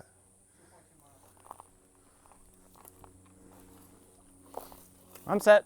Awesome. Shall we continue the mind walk? Yes. Mind walking. Let's go, bud. Come on. Get down. Ugh. I'm feeling, I'm feeling a mind walk. I'm feeling a mind walk to begin our walking again, Sean. Can you give me a mind walk? Mind walk. We're on the Mishimokwa Trail. Mishimokwa Trail. And also the Backbone Trail. How about that for the back? I wanted to tell my own little story of injury. Oh, yeah. I'll get back to my hospital shit because I haven't even gotten to the good part yet. Well, you said you wanted to relate it to walking particularly. Oh, yeah. Oh, well, I'll get there. So, there's Balance Rock. So I'll get all into the horror and the weirdness of the surgery and the recovery, but December 17th, I am completely, like, if the doctors were an enemy attacking me, they totally fucking brutalized me. And I was incapacitated. I don't think I could walk for at least 24 hours, if not 48. I don't even know the period of time that I was out after the surgery. But the very first thing that they said to me when I woke up, was, "You are going to walk today." All right. Yeah. You are going to walk today. That's not a bad slogan, actually. Yeah, you are going to walk today. And it's not actually a command. Yeah. It's just a statement. A strong statement. You are going to walk today. I was like, yeah, right. And I'm all on drugs and in pain. And they said, we're going to get you a walker. And we're going to get the Dilaudid going. And there's going to be a nurse and a physical therapist. And you will walk one lap around the ICU. Mm-hmm. And I guess this is pretty standard for people that get open heart surgery, as they start them walking right away. So I did that first lap that day. The next day I did 3 laps. It was the first walk of your new life. The first walk of my new life. Yeah. I was born again, and mommy had to teach me how to walk. And so that first walk, and then 3 laps the next day, 9 laps the day after that, whatever. Like, I just kept on increasing. Finally got out of the hospital. So I went in on the 17th. They kicked my ass out on the 24th, Christmas Eve. Get the fuck out of here. Did you have any strange visitors, by the way? Oh, sure. I had there was a musical interlude. Yeah. With basically all 3 of my beardy friends happened to show up all at once. It was very bizarre. But yeah, I got serenaded a Christmas song. Which songs were those? I think it went, goat versus fish. Goat versus fish. I think that was the one. Yeah. Oh, and also the 12 verses of goat fish. Yes, exactly. And it was, fun was had by all. I know because I remember you telling me about that. Yeah. Fun was had by all. It was to me, that visit, it was good to see my other 2 beardy friends, but one of them stresses me the fuck out, and he did some of his stressing me the fuck out behaviors even while he was there. So that was not quite a nice visit. The other guy was great, and you were great. Oh, I brought you kidney beans. You brought me kidney beans that I ate finally when I got home. You brought me some rice. Rice and beans. And a chicken. Yes. Oh, yeah, and a chicken. I brought you basically like what you could do to make your own sort of bootleg shawarma. Yeah. And it was delicious. And I have not eaten the rice yet. So I still have your rice. Oh, very good. Yeah. But... oh, that's right. Yeah, I wanted to give you just like a big bag of just nourishment. Yes, and it worked. And it was very nourishing. I think I basically ate that chicken before I left, because it was one of the first non-hospital foods that I was having afterwards. And yeah, it was a very tonic moment. I felt refreshed, and that people cared, and I was, on the mend. This, John. Oh, look at this. Right? Oh yeah, this is it. Look at this. Yeah. Oh, that's so beautiful. I love it. Yeah. You gonna take a picture? Yeah, I have to. Yeah. This is just beautiful. We're in the valley, but we're just, maybe a quarter of the way up the valley. Do you want me and to carry you, we're bud? seeing this beautiful hill. Well, it's not a hill, it's the other side of the valley. The rocks, the trees, the sky, the breeze. the bee's knees. There's that like chimney rock over there. You see Yeah. that, Sean? Yeah. At the edge of that. Oh yeah. At the edge of the ridge. This It's I kind like of a this fun one. rock. To me, it looks like an Aztec warrior sitting in the hill. Oh, a little whiner dog. All right, let's continue.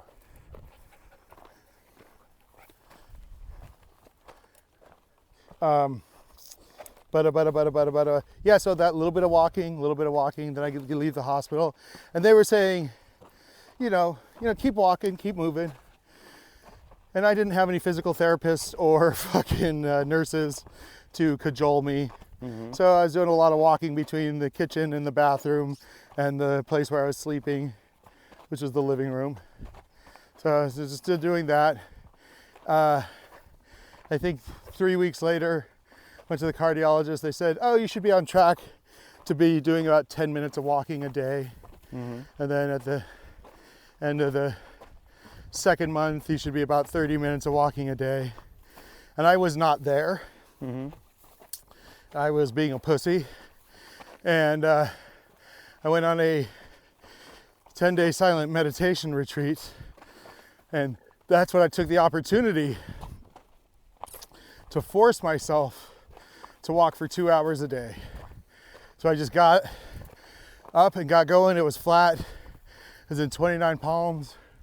It wasn't too hot yet. And I just went. And I went 2 hours a day. Half hour in the morning, an hour at lunch, and a half hour in the evening. And I got myself to the place where I felt like I was back to, I don't even want to say normal, but back to not being debilitated. Then this goddamn fucking pandemic happened, and I was in a position to start going on an hour and a half hike up on the Nancy Hoover Pole overlook with Barney every day. And then they told us we couldn't go for a hike anymore. And I was like, fuck you. And I fucking went through the caution tape and broke the law and went hiking there. I did that first week of sheltering in place. I did my first 4-hour hike. And then since the pandemic has started, I've done anywhere from 2 to 5.5 hours of hiking 5 to 6 days a week. And at a certain point, you and I were doing our virtual Go games. That's right, yep. Yeah. And you were like, I need to start walking. I was like, yes, walk. Do it. Confront it. Get out there. And then eventually we decided to break quarantine together and go on a joint hike where we were being very careful and socially distancing and wearing our masks and being, mindful of the people on the trail. And then we did that more and more and more. And then I started slowly pitching the idea of different creative projects with you, including Class Trader. That was one of our primeval. Oh, yeah, that's right. Yeah. Yeah. Which it was originally going to be, well, I don't know what it was originally going to be, Yeah. but we were on the idea of the podcast being called Class Traders for a while, and there's still going to be a nice element of that, but I feel like we went the right direction with this whole MindWalk thing. Yeah. Where it doesn't have to necessarily be us playing roles or keeping scores, because that was another thing that you pitched, is like, well, maybe I get 5% more and you that blah blah blah. Like, I don't mind the competition aspect of it, but that definitely feels like more producing. Oh, absolutely, it'd be more work. More work. And already the hike itself is work. The talk is not, I wouldn't say it's work. The talk is a nice byproduct of what we're doing. Like this podcast is a nice byproduct of our walk, Well, yeah, it came out of something that we were already doing. Yeah. Anyway, and then we just decided to record it. Now that may sound lazy to some. I say it sounds genius. I think it's genius. I think the most genius things If I tend to can be call pretty myself a lazy. genius. Huh? Said if I can call myself a genius. I mean, we're goddamn geniuses, Michael. Out here fucking walking and talking like we invented the shit. Yeah, but we definitely wanted to make it in a way where we weren't like, oh, we have something good. Oh, we have good conversation. Let's deconstruct our environment, meaning not in a artistic way, but like let's tear down our environment and put it in a box. No, we just said, what's the way that we can do exactly what we're doing? In the easiest way possible. Yeah. You know, and I think that's where, even if you look at like early movies and television, right? At least early television was like, or even early movies was like, oh, we're already doing vaudeville. Let's just put a camera in front of this vaudeville shit. Right. You know, they weren't fucking doing anything extra. Right. You know? Well, it's just that's the thing about recording, is that it can literally be just a record of what is happening or what happened.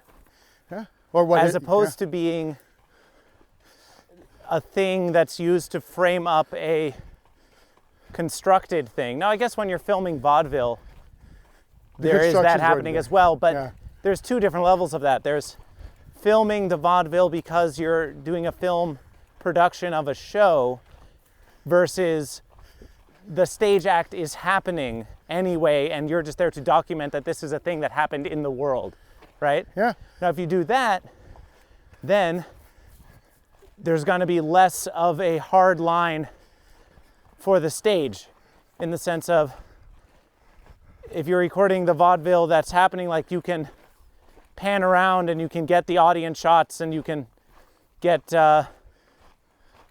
like you don't have to frame it like you're viewing the guy on the stage. You can capture the whole atmosphere, the whole thing, because you're just capturing a thing that's happening in a room. Yeah.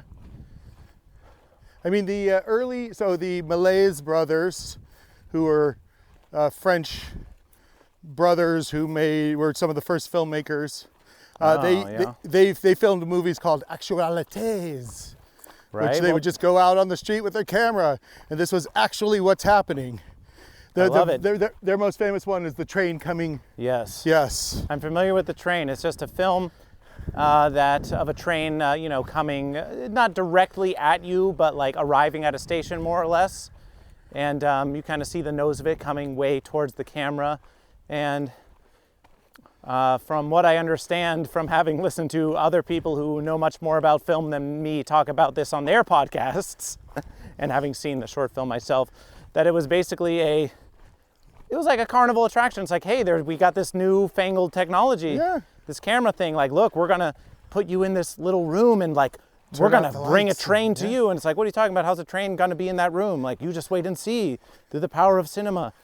And people would be watching the film, and just like you might expect, a group of animals to react to some sort of phenomenon like this, because humans, at least if you ask me, are animals. They saw this, what was a screen? I guess there were screens before there were film screens. A wall. Maybe they just used a wall or.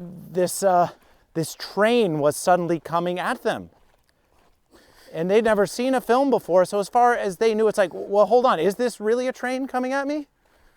And they would get scared and like want to get out of their seats and be like, oh my God, because they had no framework, they had no mental context for the image, the real life image of a train coming at you, unless a real train was actually coming at you. So testing out this new experience, their brain's telling them that there's a train coming at them, when they can't be 100% sure that it's not really a train coming at them, because they're not familiar with film, and why take the risk anyway, right? Yeah. But yeah, there were some reviews written. I mean, it wasn't like a film review as we know today, but there were some reviews of the attraction from the time that were saying how, well, this film thing, it's an interesting novelty, but it's not going to be anything more than that. It's a nice little trick, but what the fuck did they know? So we're recording visual. It's interesting because I think that there's images. We're recording light. We're reproducing light. I think it's interesting because I feel like, you were kind of talking a little bit in presentational mode right there.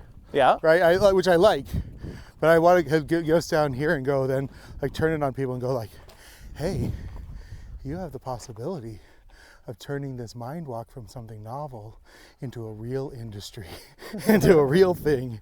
All you have to do is invest in the MindWalk empire, and it will be a real thing. Well, hey, maybe we could talk about what things that could be in the MindWalk empire. How about we sponsor MindWalkers around the world? Like an Indian MindWalk team, a couple of comedians from India walking all over the place, and we put them on our network. Oh, sure, yeah. Yeah. And they become either have their own affiliated podcast or like they get episodes within our podcast. Yeah. And then we go on MindWalks. We deign to MindWalk with them. Yeah. Africa, like we could have these. Man, that's a great idea. Right? I think so because like almost like a sponsorship. well, and not just because that we're spreading the word or whatever, but just that until we're traveling the world mind walking, we can't be everywhere. Yeah. We can't describe every place. So yeah, I want to hear the mind walk, in Togo, Yes. I want to hear the mind walks all around the world. Hear people talking about their days, about their civilizations, and what's going on with them. Yeah. And get this kind of complete picture of the world through conversation, Yeah. but with this added element of Just moving. this moving, and hey, the moving and the talking and the thinking, once again, being these incredibly human acts that bring us all together that we can all relate to. A moving conversation, and then send us an email if you're in Hyderabad and you want to start your own MindWalk. We can walk you through what it takes That's to right, get done. yes. And These we things can, that become second nature to us so quickly, we can help you understand, give understand you it. all the tricks you need Yeah. to be able to do it in as least stressful a way as possible. and if there's any way for us to even financially help, maybe, I'm saying, like, Sure. I'm Sure. not saying like we're made of money, but I would much rather spend a couple $100 seeing a couple of kids in India start their own walking podcast than fucking help them get their business up and going, But hey, if you want to just do your own mind walk too, that's fine too. Yeah. We're not going to harass you. Yeah, you can even call it MindWalk. We've already got it kind of territorialized a bit. Yeah. Maybe you can flood our streams and clog our advertising. Damn you! But it's still again like often. What's the often copied, never duplicated? Something. What's that saying? Often imitated, never duplicated. Yeah. Which I don't. But and also wouldn't it be amazing to have little dots on the map of where all the affiliate mind walks are taking place? Oh, and then you just click on the map, and then you go to that you could hear recording. You could hear a toboggan language mind walk. It's all you need is there's just the three elements: the walking, the conversation. Hopefully you can have a conversation with another person, but if you're just having a conversation with yourself, that's fine. And the recording. Well, hey, that's something I want to bring up right now, Sean. Yes. Very important. Very important. Yes. A statement was made on yesterday's Mind Walk that will later become a switchback. Yes. Oh no, it wasn't even during that. It was during the intro to the first switchback that we recorded, where it was said that Mind Walk requires two people, and I thought we should revisit that. Yeah. Because I'm not necessarily against it, but but now we're saying, well, between you and yourself, but practically speaking, a one-person mind walk. Now I want to encourage the companionship. Yes, for sure. So I think there's value to saying it does have to be two people on a mind walk, but I don't want to discourage people from just trying to do their own solo mind walks. Yeah, so I mean, are we going to call that something else that's not a mind walk, or is it just not a rule that's strictly enforced? Or I mean, what's our real position? How about a mono walk? On a mind walk, do you need two people to be a mind walk? How about a mono walk? Mono walk? Like a monologue? Well, I don't know. It sounds a little bit like you have mono. Oh, it is a disease of being by yourself. Um,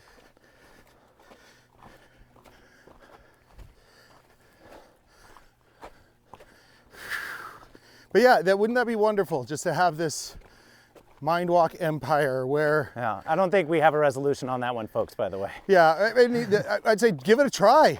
Yeah. I'm never going to inhibit people from doing anything. I mean, except for maybe touching my face. Don't touch my face. And this is where we find out that actually this whole time I've just been talking to myself. I think I'm walking with exactly. Sean, but actually I'm uploading this and it's like, you have been talking to yourself the whole time. We could just cut my mic at this point too, and then just make the rest of the MindWalk just a monologue that you do. I don't want to do that. Sounds like work, right? Sounds like an editorial. No, I don't want to do that now, but I would like to say that I'd be down to do that another time. Like, we're definitely going to experiment with this format. Yes. And some of them, yeah, we'll do. One I definitely want to do, Sean. Yeah. Silent mind walk. Oof. Now, granted, that doesn't have the talking, so, you know, we can talk about if that counts, but I feel like that would be I feel like it has to be done just on principle. Sure. Hear all the nature sounds.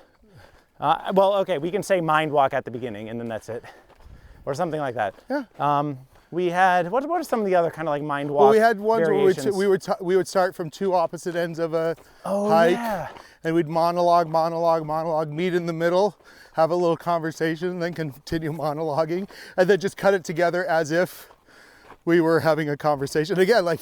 Well, we had one that was like that, but then we had another one where like we're talking to each other over the phone. Oh, yes, and while we're in different doing it. locations. So we are having the conversation, but... Oh, yes, we could do both of those. Yes, we could do one where we were just monologuing, and then one where we're talking on the phone, and then we could just cut the audio together and see if it fits. Right. Okay, so now we are 1 hour and a half into the hike. Into a 3-hour hike? 3-hour hike. So we have the decision now, and I don't know if you have cell phone service on your phone to see how far away from an actual inspiration point we are. Maybe. But so when you said 3-hour hike earlier, you were saying 3 hours in and 3 hours back. No, I was saying I thought it would take us only an hour and a half to get to inspiration point. Yes. But I realized that inspiration point was more farther down. Once I got here, I was like, oh shit, it's farther down than where I remember it was. Oh, the inspiration is further away than we thought. But again, this could be just a nice place to turn around and then know that we'll come back here at some point and fulfill our destiny of getting to inspiration point. Could be. Yeah.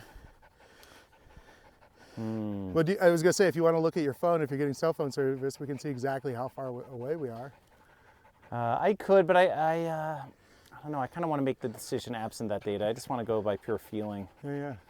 I guess it would be good to know. But you recollect that it's not just like 10 minutes away. No, it's probably another 45, half hour, 45 minutes. Like it's around here, and then once we get on to this other side of these rocks, it's kind of in there. Like I know it's going to take us another 15 minutes to get through this little valley, and then we're in a nice flat area where I could point it out to you. But that, again, like what happened with us at the peak in Burbank, it's like, oh, it's right there. Oh, it's right there. Oh, it's right there. Oh, it's right there. And it kept on receding for us. And again, that hike, I would say like, it ended up being like 5 hours total. But I lost a good track of time right around this point because it started getting misty. And so I can't, and then it got dark and I just like lost my bearing entirely. And I started getting in a place where just like, are we there yet? Like, you know, I was with other people on a hike. So now I'm kind of confused about how far away it is. But I was like, this is the part, but right here, this is the part I wanted you to see. This is the fucking amazing nature that I was like, because once we come up over here, it starts getting flat again. And it's okay. It's not, I mean, it's bad. It's still beautiful. It's not bad. But it's like, then Inspiration Point is just like one of these rocky outcroppings, you know, on the way to back around on the loop. Yeah. So. Well. Oh, and Barney's getting a little whiny. Barney's getting tired too. Yeah. Well, I guess in the spirit of preparation, I would have liked for that knowledge to have been a little more Yeah. solidified Yeah. before we started, Yeah, I'll it's say, true. Yeah, just to it's be honest. Yeah. Sean is kind of the, he walks in front and he's sort of the I usually plan the hikes. guy. No, but I could have done just as well to do that planning myself too, so I'm equally culpable. I also, though, in a weird way, I kind of like the drama that people get on this hike with us, and then they get to this moment with us, and they're like, oh, they're not even going to finish the hike. But then, I don't know. Well, we challenged them. We challenged them to finish the hike with us earlier. Let's keep going. I kind of feel, well, hold on. Don't. We challenged them, so that part of me wants to go. The dare I say, spiritual part of me wants to be like, it's the first episode. We should find whatever inspiration is at that inspiration point and bring it into MindWalks of the future. But there is something else about MindWalk that we should recognize right now. Watch this. Here's the card I'm playing. The third silent member, Barney, grounds us in the MindWalk. Yes. We can get as many highfalutin ideas as we want. We can be debating any abstract philosophy. We can be going on a political rant. But we have to be mindful of Barney, because Barney's a real creature. He seems We like have he's to take care having, of Barney, and Barney's having a tough time.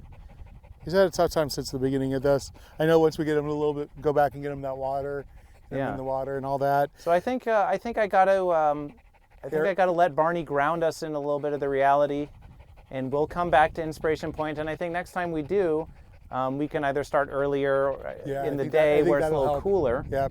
Or do an evening hike, which is what I did last time, Yeah, which was awesome because we got the mist coming off of the ocean. and I think it was So a look. little miscalculation Yeah. on my part for how long the hike was, but also a little miscalculation about the time of day to do the hike. You know. But we also promised each other, like, we didn't want to make this a huge hike. right, because we Yeah. want to edit it and actually get this thing published. Guys, we're gonna give you a little inside track here. We want to make sure this gets done. Yeah. So, yeah, let's turn around. Yeah. Let's turn around. Is there a local peak ahead? Like, does it go up that hill? Because I wouldn't mind if I was at the top of that hill and I could get a little view of what's around. In fact, I think I might just want to go climb that hill there. This one right here? Yeah, just Okay, let's do it. do a little. Yeah, we can do that. Especially if we know that we're gonna give Barney a break after this. Go. Yeah. Let's go up that hill and then have a look around, and then we can turn around. We'll make our own inspiration point, and oh my God, look at that cave. Oh yes, that is one of these. I've heard that listed on caving hike websites. Yeah. It's gonna go off the trail a little bit. What? We're doing a little bushwhacking? Yeah, it ain't a MindWalk with a little bushwhacking, right, Sean? Yeah. This is a joy right now. I thought we were just gonna be trailing it. Nah, It's okay, bud. Go ahead. Let's do a little bushwhack.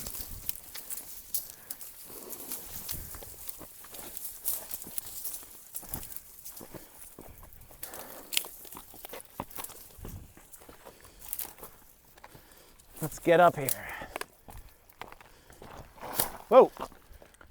Watch for the crumbles.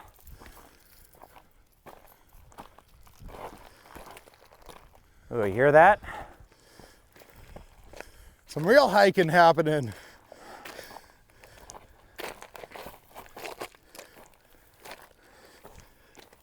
Never forget, people, this is art we're doing.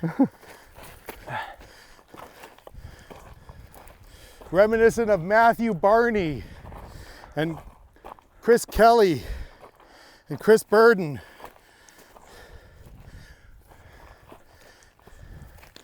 And Christo, all the Chris's. And what's that one? Dinner with Andre. My dinner with Andre.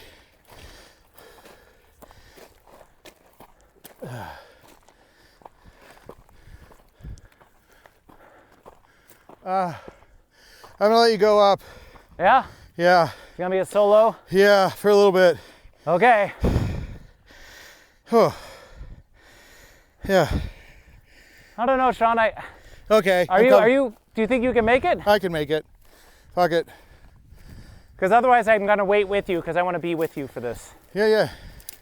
I'm coming. Not that I wouldn't go solo, but I wanna. Yeah. Whatever we're conquering today, Let's conquer it together. let's fucking do it. Let's do it.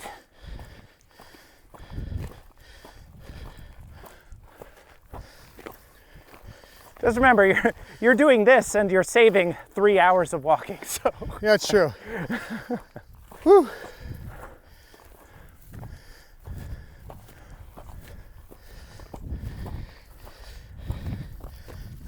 Do you want a stick?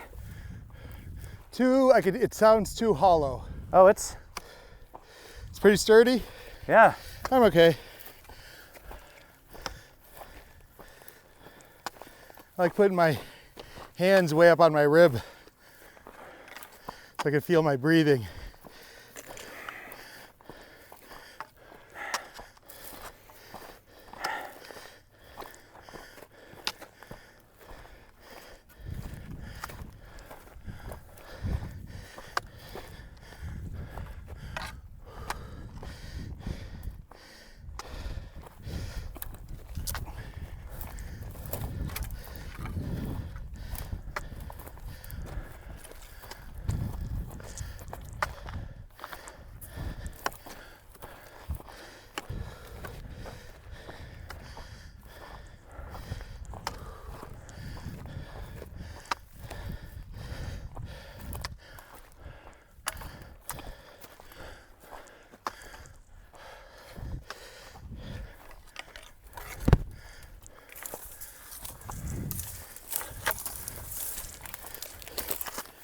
There it is.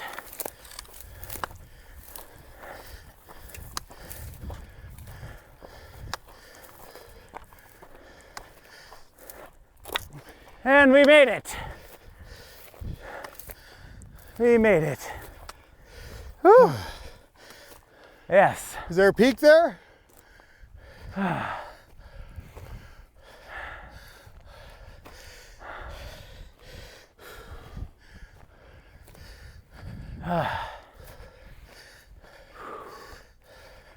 Oh, this is gorgeous. Yeah.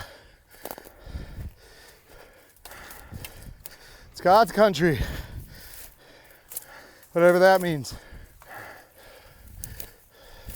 Oh yeah, you can see outside of the valley from here. Might even be able to see a little civilization way over there. Okay, so Sean, he's our man. If he can't do it, I can. But I think he could do it too. woo! Welcome. We did it. It's not bad. Oh, good boy. Okay, I'm gonna sit down for a second there. Yeah. Let's take a little Mind sit. sit. Oh my gosh, this dog. This dog is so full of love. Some agua. Yeah, for sure. So we made it to the top of it's not even a local peak. We're surrounded by peaks that are higher than us, but it gives us a view of the valley. There are 1, 2, 3, 4, 5, 6, 7, 8, 9, 10, 11, 12, 13, 14 Peaks taller peaks than that this. we could get to from here. I want to go on top of all of them, man. I want to mount the world. But this is a great place to be right now. I don't know what these bushes are that are here. They've I got think it's mesquite. dry tree growing out of Yeah. it. Is that plant that's in it, is that part of the tree? Yeah, I think it's mesquite. And I think that's its growing cycle. It grows, gets all bushy, and then it's like this is the wood that would be really like cedary, kind of mesquite smelling. Mm-hmm. And then you fill a lid full for Warney. Of course. Here you go, Barney. Hey, bud. Here. Yeah, now you get it. Now you understand, yes. Yeah, it's getting there. Got it? Is that all you want? Maybe that's all he wants. He gets it. He got a couple drops in there. Mm-hmm. Hey, come on. Right here. Yeah, he's got to get used to it. There he goes. See, we knew you were thirsty. Mm-hmm. Every drop. Every drop. It's funny when I hear the sound effect later, I'll be like, oh, I can picture that in my head.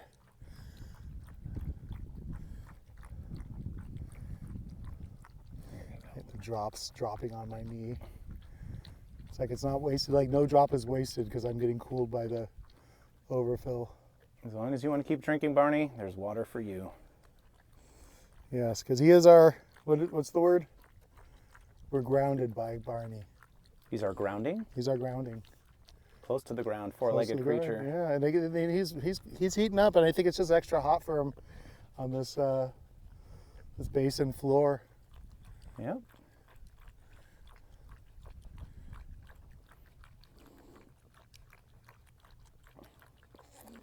So see, guys, we're not even finishing the mind walk. No. And you don't have to either. Well, now, I mean, but here's the interesting thing, the good, interesting thing is like now we know we at least have an hour and a half. Mm-hmm. You know, there's going to be closure to this at some point. Mm-hmm. There's going to be there's going to be a finish. And, you know, maybe you scroll to that point where we're like, are we going to go or are we going to go? We kind of did go a little bit. We did. There was one little extra part. And that is the nature of this. And again, like, we're hoping that we won't be explaining the mind walk on every mind walk. Yeah. We could. We got that in us. That is, I feel like we both have our understanding of art is as obsessive as that we could be finding different ways of describing the thing that we're in. I mean, we will forever. Yeah. But look, this is one of going to be so many episodes. Yeah. We've recorded many episodes. They aren't all like this, but you know, it's one of those things. The first episode, it's like when is a better time to dedicate the whole episode to talking about the thing itself? Yeah, the than the thing premiere itself. And yeah, it does go on for hours, but we're giving them a podcast that's going to be like 7.5 hours a week. Everything is in longer chunks. Everything is takes its time more. It's and ultimately the art of MindWalk is going to be in the pure bulk, the giganticness of it. Now, Sean. Yes. Let's get a picture for some summit view, huh? Yeah. This is our local summit. So we're gonna do our summit view. And we could drop down on the trail here on this side. Okay. So yeah, come on over here. Mm-hmm.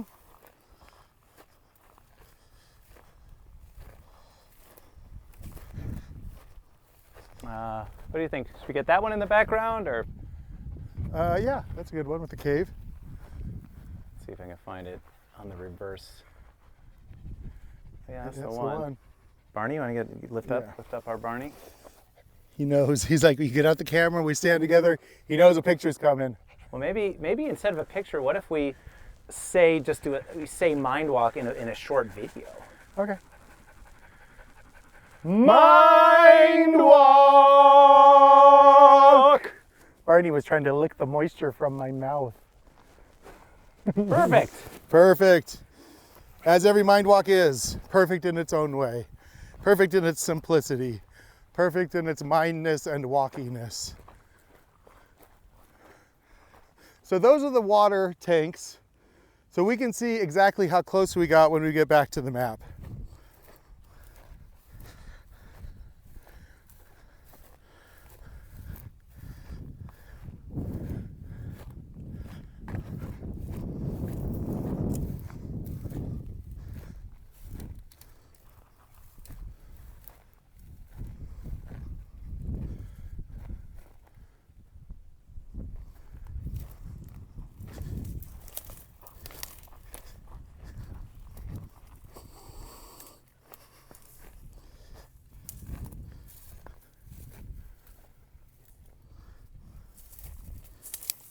I'm gonna grab that stick.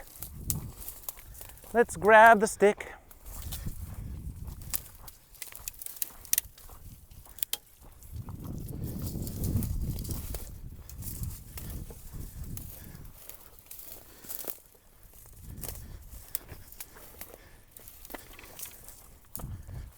Okay.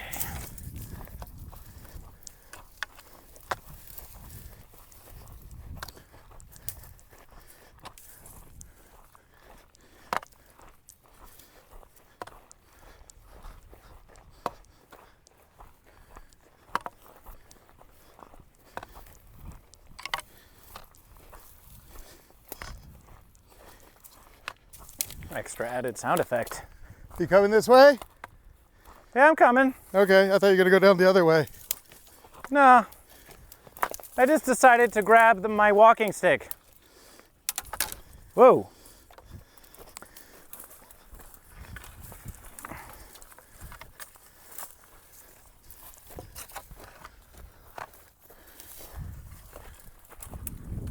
Well, I'm glad we ran up that hump, Mr. Walker. I'm glad you're glad.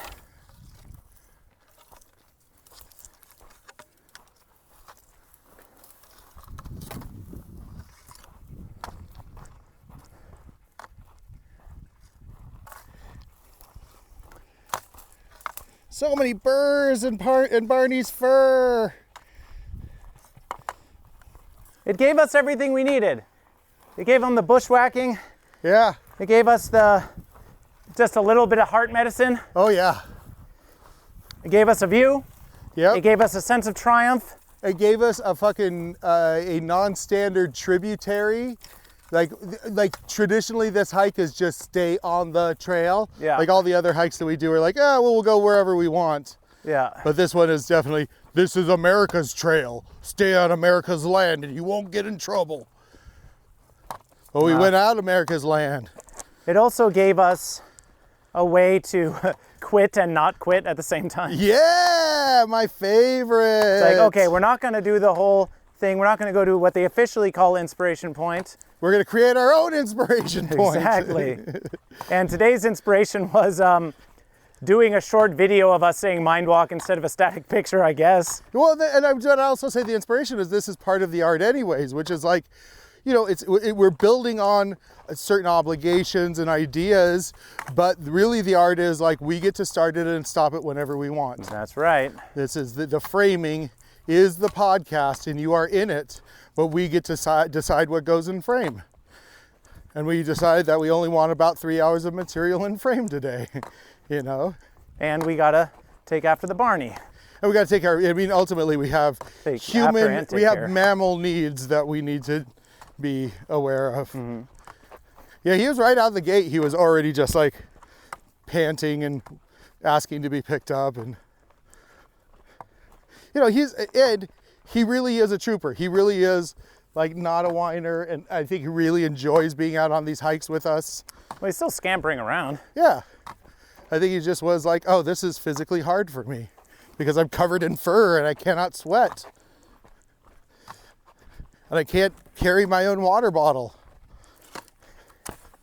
But I do have a little backpack for Barney that I could put a little water bottle in it for him. I worry though, like just putting that on him is going to reduce the amount of cool air he can get against his body. Oh yeah. I think that'll be more than made up for the fact that he's not walking, and that he's sitting in shade. Oh no, I mean I have a backpack that I wear that I can put him in, but I also have a backpack that he can wear. Oh, well, what would be the purpose of giving him a backpack? So he can carry his own stuff. But then I realized, one of the first times I put it on and was like, oh, this is going to make him even hotter. Yeah, and it's burdening him. Yeah. It was a cool idea when I saw it at REI's used equipment sale, and I got it for like $15. But then I realized, oh no, poor guy doesn't need to carry shit. He can drink out of streams and hide in the shade. Well, if we want, we could give him like a really tiny backpack that had like a really tiny water bowl in it. Well, I also, though, what I realized if I do in my Camelback carry just a little water bowl for him in there. So Camelback is definitely more likely to come on future hikes.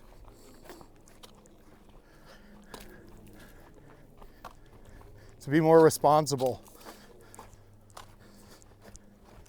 Yeah, I wanted to give us that extra thing. I wanted to give it to myself. Yeah. So it wasn't just like, I didn't want this deflated feeling of like, oh no, let's turn around. Instead it was like, let's drive one more sword into the heart of this beast. Yeah, let's give ourselves a little victory, a little possible victory. And I'm glad I did it, even though I was super struggling for whatever reason. I think, Hey, Barney. I'm not, it's like I'm not feeling like super tired. And we did that mountain in Burbank earlier this week, and we did it. This slope wasn't any worse than that. No. I guess it was just the fact that it's hotter, and we've already done an hour and a half up to this point.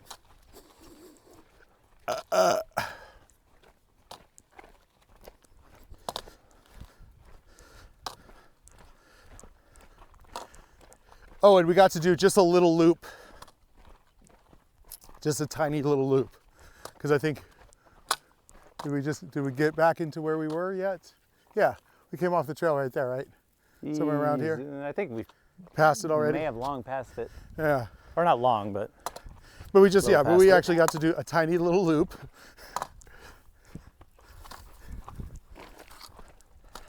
Yeah, but last time, so I went with, I don't want to say crazy people, but I went with people that go pretty hard. And it was cold and windy and foggy, and it was starting to rain. And I had poor little Barney with me who had to keep warm and try to keep him as dry as possible.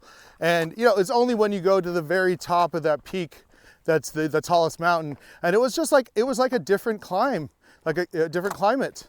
And at the end of that, I'm just exhausted and it's cold and we're trying to find the cars, and we ended up back on the road because the loop drops you off about a mile down the road.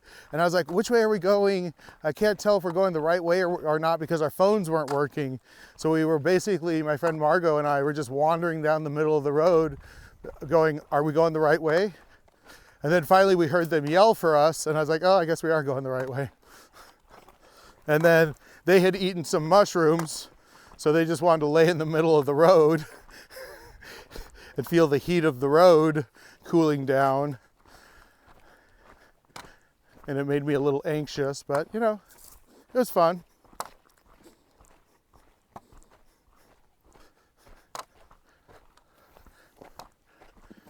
But honestly, the landscape gets a lot boring. This is the most exciting piece of the landscape, is where we're at right now. well, it's a nice one. Yeah. So, last night I had an interesting sleep. Ooh, a whole sleep, huh? Well, I guess it wasn't so much the within my mind sleep that was interesting. How you guys doing? Trail partners. Yes. Well, no, we haven't been. We decided to turn back. We're trying to only do 3 hours today.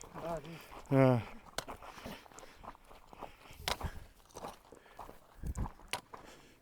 You sleep? Well, I slept on my couch. Oh, did you just keep on watching Almighty Hop and just kind of fade into No, I slumberland? turned it off eventually. I guess I was watching something and then was falling asleep during it. But then I turned it off and I decided just to crash on the couch for a little bit. I think I finished the last 3 or 4 hours of my sleep in bed. But I've noticed this about myself, that for whatever reason, whenever I'm in a big transitional point in my life, be it emotional or whatever, like after my last breakup, for example. After my last breakup, I didn't sleep in my bed for 2 or 3 nights. Okay. I slept on the couch. Oh, interesting. And it wasn't because I was drinking myself stupid or whatever. I think there was just something about, I mean, it's a comfortable enough couch, but I don't know. There's like a finality to the being in the actual bed, in a way. Like it's this return back to a normalcy, a return back home. Oh, interesting. And while I was still in that kind of unstable state of processing, I just almost didn't want to like re-enter my normal routine. Sure. I can see that. And so hung out on the couch for a while. The dream catch. And so I think that because I knew that today was going to be this transitional day in terms of our production and putting out the first episode and recording it, and it was kind of this extra Pressure. a lot of extra weight, Yeah. emotional weight on this day, that I think I had a little bit of fear and trepidation in confronting it. Okay. Not a lot, just a little anxiety about it, just a little bit like, oh, we're about to dive off into the big thing now. And something about that feeling and energy had me not wanting to go into my bed, maybe avoiding the next day somehow by staying on the couch or something. Yeah, I can see that. I have an interesting, used to be when I had real bad sleep, the best sleep I would ever get would be falling asleep in front of the television. Like where your mind is hypnotized and slightly entrained by the show that you're watching, and maybe you're watching an episode of Cheers that you've seen 10 times already, and so you know the rhythms, and then you just like your sleep and your dream, and you're in the show, and it becomes this real easy way for me to transition into fucking REM, just bam, and I would just go hard. I would sleep so hard that I'd wake up 3 or 4 hours later and something would be on the fucking, and it wouldn't be Cheers anymore, and I'd be like so confused. I'm like, where am I? What's the T? Like I would just be I would have fallen asleep so hard, mainly because I was probably stressed out of not having good sleep, for weeks on end before that. And then I finally got this just beautiful chunk of 3 or 4 hours, maybe only an hour, but just like right into deep sleep. And it was fantastic.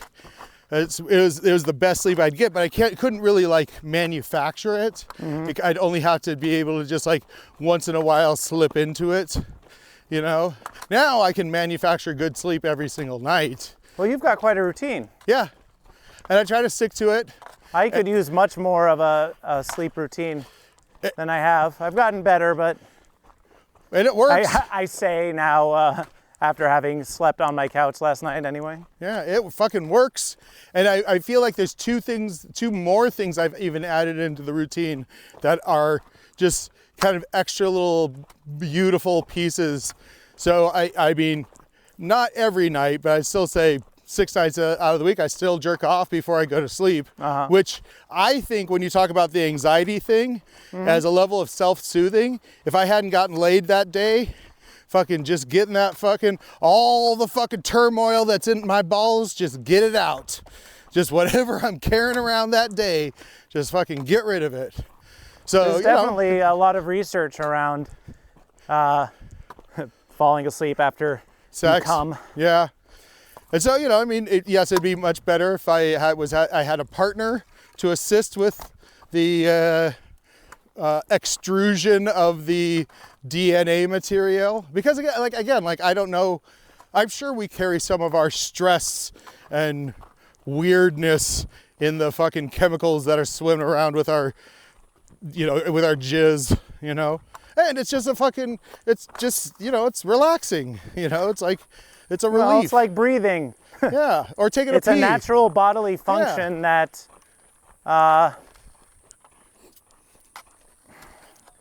dare I say, if we were, I don't know if we'd be getting off more if we were wild creatures or not, but certainly, yeah.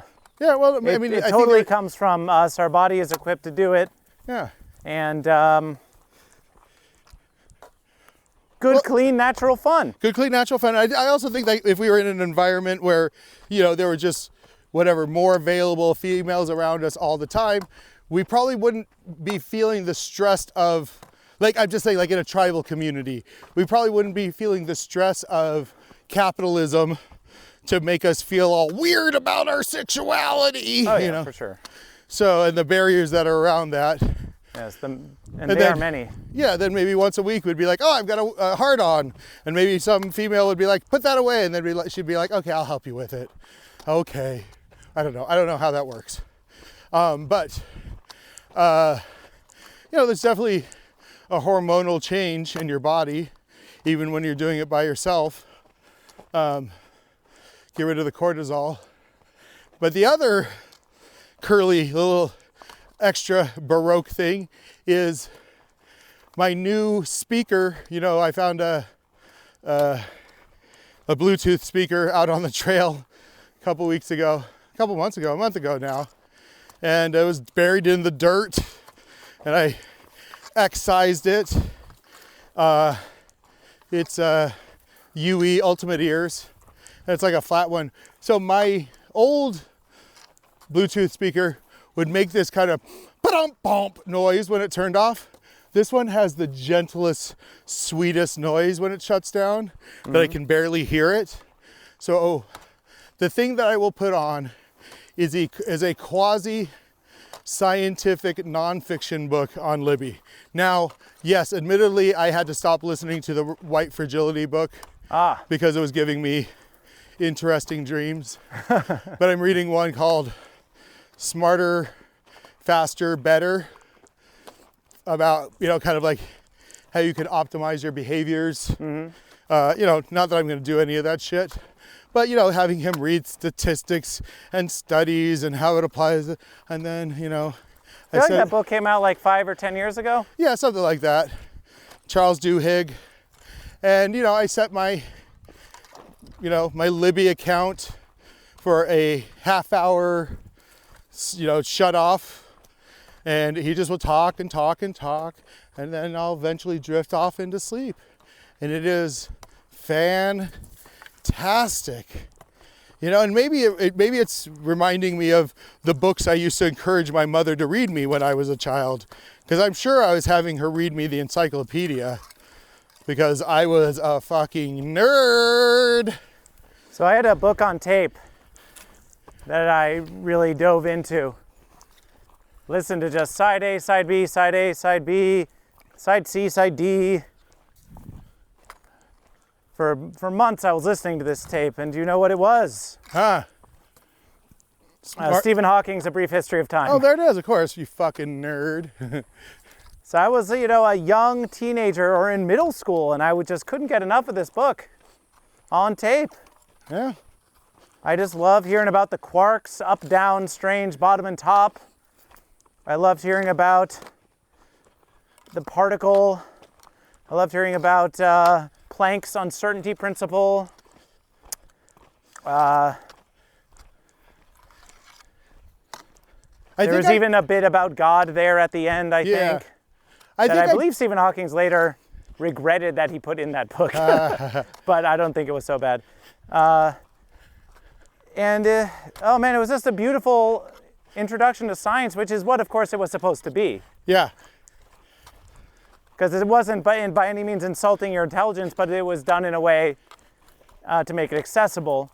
And we see, of course, Neil deGrasse Tyson following in those footsteps because it all came from Carl Sagan, right? Yep. Make the science accessible. Don't keep it hidden. Hidden, or even if, yes, a lot of it is hidden, and a lot of that is fault of the privatizing the knowledge for capitalist gain. But another just aspect of it is that science, and really anything, but let's say science particularly, at deep levels of knowledge, it becomes just extraordinarily Baroque and technical, and you just have to have so much pre-existing knowledge to get at the very specific phenomenon that they're trying to describe, Yeah, what did... that is just, it's an inherent that's not like they're trying to hide it necessarily, but it effectively acts as, a method of obscuration, because it just at a certain point becomes inaccessible to the layperson, right? Yeah. Who was the guy that did the gaskets for the space shuttle? Got me. Oh, fucking James Gleick wrote a novel about him called Genius. Fuck. You got me. It'll come to me. Smoked a lot of cigarettes, but he said, you should be able to explain any basic scientific principle in a way that a third grader can understand it. I mean, of course, it'd be a third grader like me or you, a real fucking nerd. Now, I got two questions. A nerd grader? What? A nerd grader. A nerd grader, yeah, exactly. So I got first a statement. I think I read the book, but I'm gonna get it on Libby and listen to it soon to just remind myself whether I actually listened to it. And then was it in his robot voice?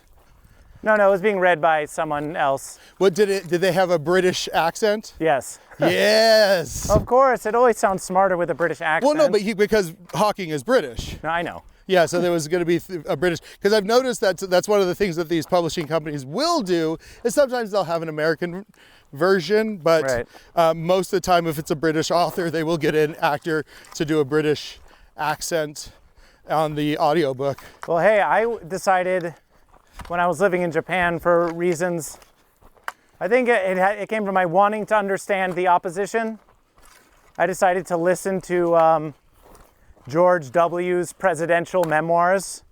Oof. on tape. Okay. Because it just occurred to me that I had no interest in hearing what he had to say, so then that kind of made me interested in what he had to say. That's a interesting trap you sprung for yourself. Also, just as a person who loves listening to propaganda, to see how they're trying to, it's like, what yarn is this guy gonna spin? How's it done? So, that was read by a guy. So there was an abridged version that was read by Bush El himself. Presidente. And then there was this longer version. I decided I would get the whole thing. And it was read by a guy with like a Texas accent. Oh, hilarious. But it was probably a real actor doing this kind of mid-Texas accent that could have been, it was a performative accent. Maybe. I mean, it sounded pretty natural to me, but, if you're reading that many pages. Yeah.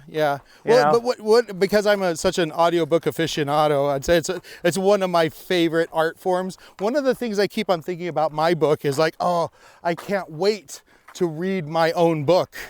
Well, that would be a good way for you to actually sort of edit. Yeah. Is to read sections out loud and then listen to them and see how they sound. Well, so what I do as I'm editing is I do just say it out loud. I'm like, ba-da-da-da-da-da-da-da. Well, that doesn't sound right. I'd rather, though, in all honesty, wait until it's in its final form before I read it, because even during the performance of reading a book, it's going to be however many hours, 8, 10 hours, however big it is. That's a pretty big undertaking, And when I listen to these audiobooks on tape, my favorite, two of my favorite kind of like people out there doing it are Sarah Vowell and John Hodgman.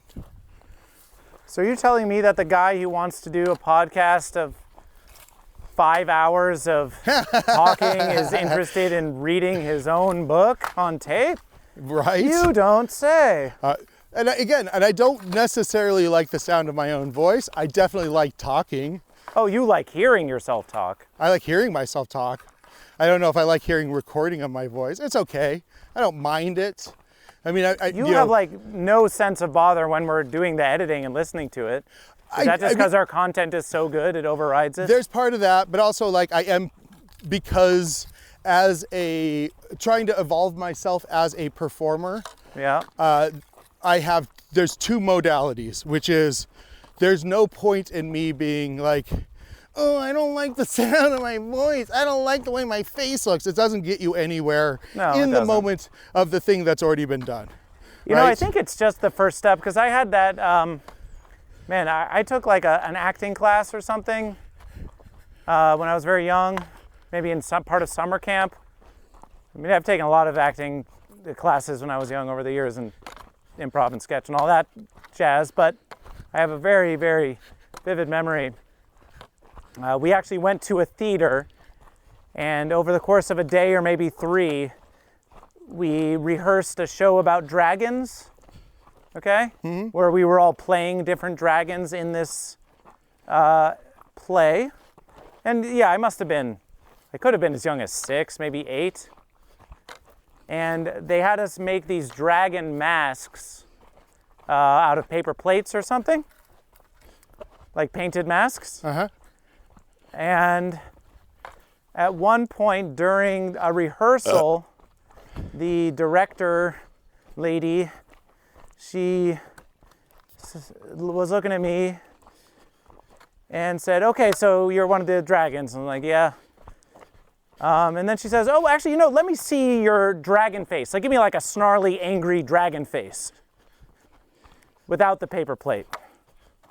And I was feeling very self-conscious about it. Yes, how old were you? I can't say for sure, but like I said, I feel like maybe 8 or so. Oof.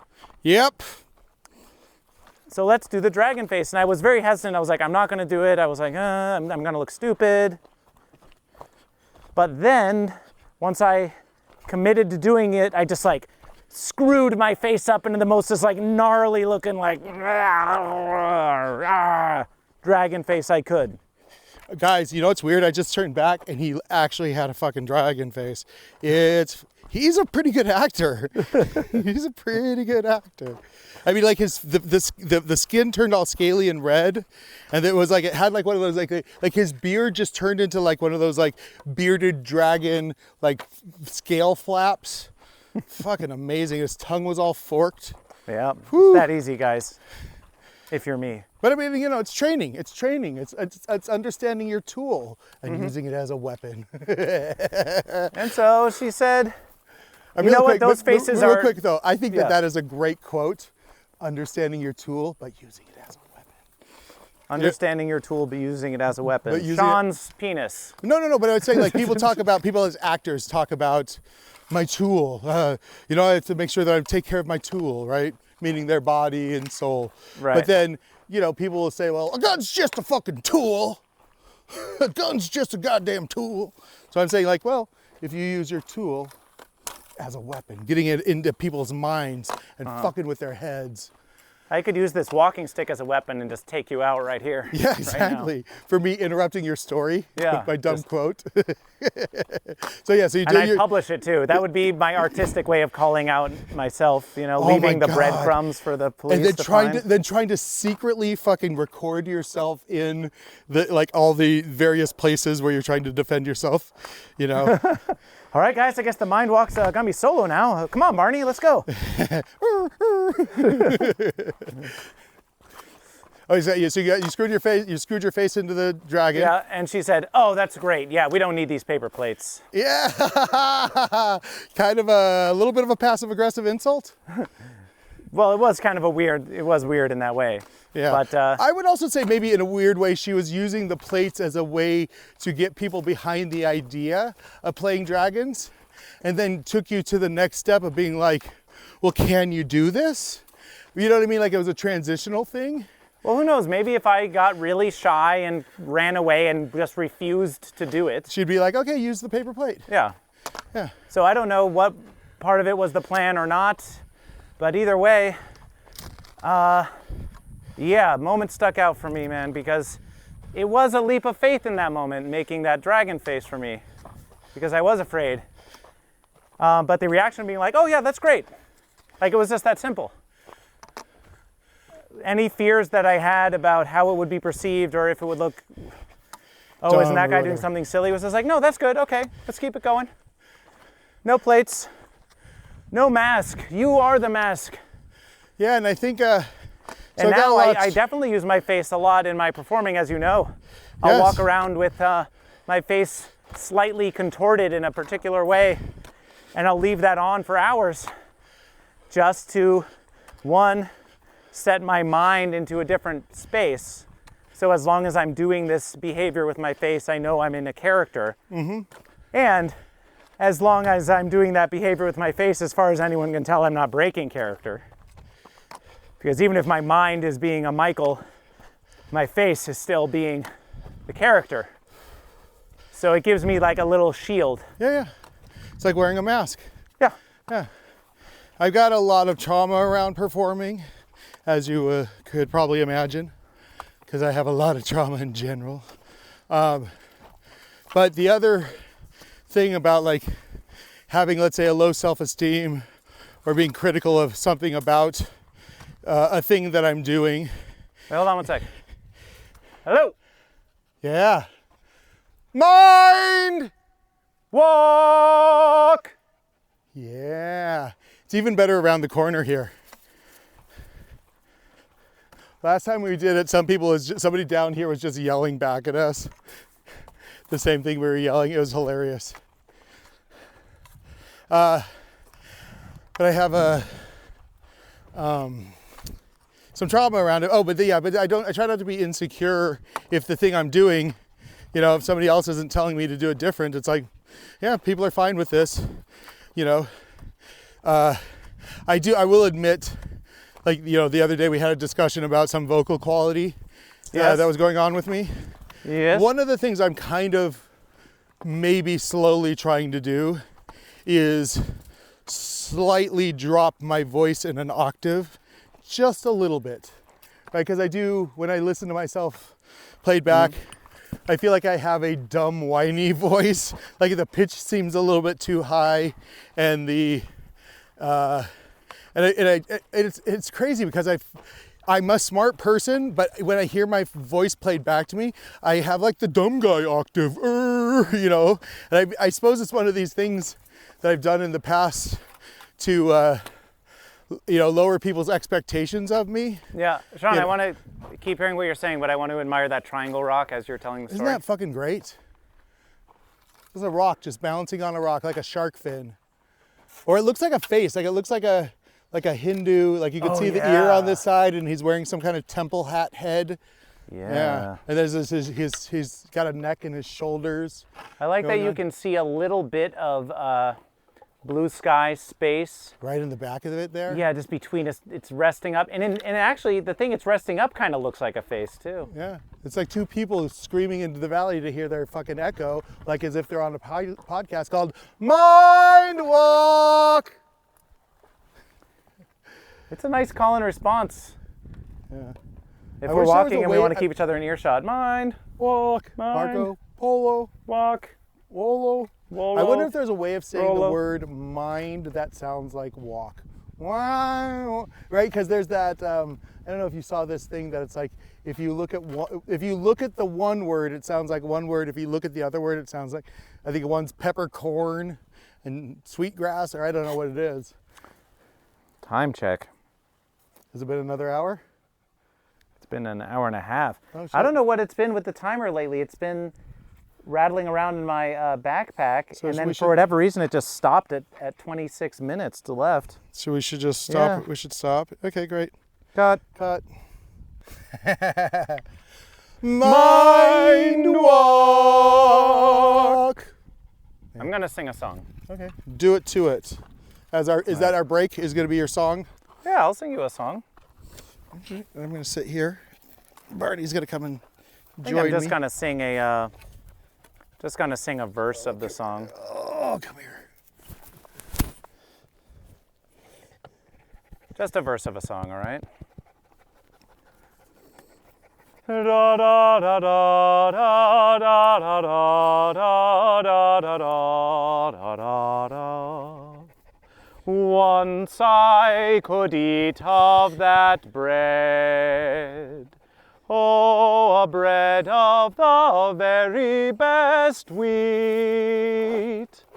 Ah, but now I'd be glad of an old moldy crust, if only I'd something to eat. Here's adieu to old England, here's adieu.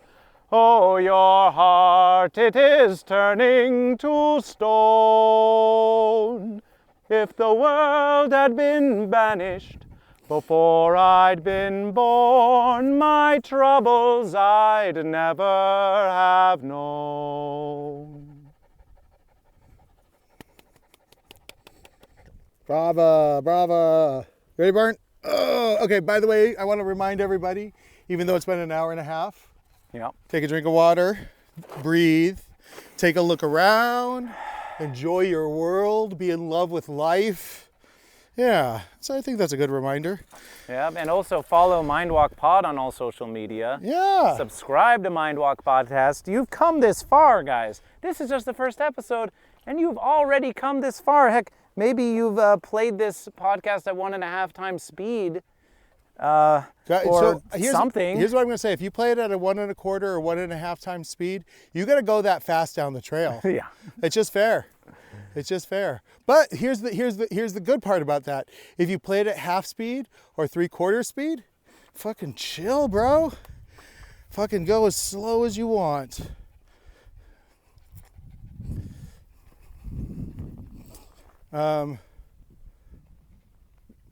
Yes? Where were we? Well, let's find it.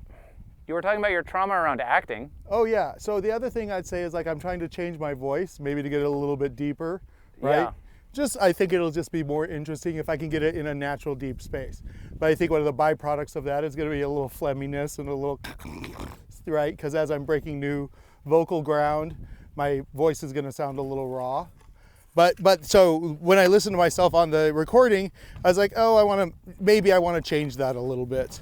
Right, so... Well, I actually have direct experience with that, sir. Yeah? You've done that yourself? I've done it myself. Now, the genesis of it is not very admirable, if I do say. Well, no, you wanted to get laid, probably. Wanted to get laid. Yeah. So I wanted to have a lower voice because I read it in a book. So, but here's what happened. I think trying to get laid has its own honor to it. Sure. Yeah. But, so it started off, I guess one could call it, if you want it to be as uncharitable as possible, as a deception. Sure. Just to say I was, I wasn't going like, oh, my name's Michael. It wasn't, well, not like that. But just relaxing my vocal cords a little bit, you know. And it did come from a conscious thought and a conscious process. But then, the thing that, it reflected back into my actual attitude of confidence, because in order to have the lower voice, I did need to actually relax. Oh yeah, for sure. I had to relax my vocal cords because, you know, when we get nervous, we tend to, our voices get a little bit higher. Oh, please, excuse me? Yeah. This is as hard as you can get to a fact of human life. When we get nervous and we're sucking up or we're wanting to avoid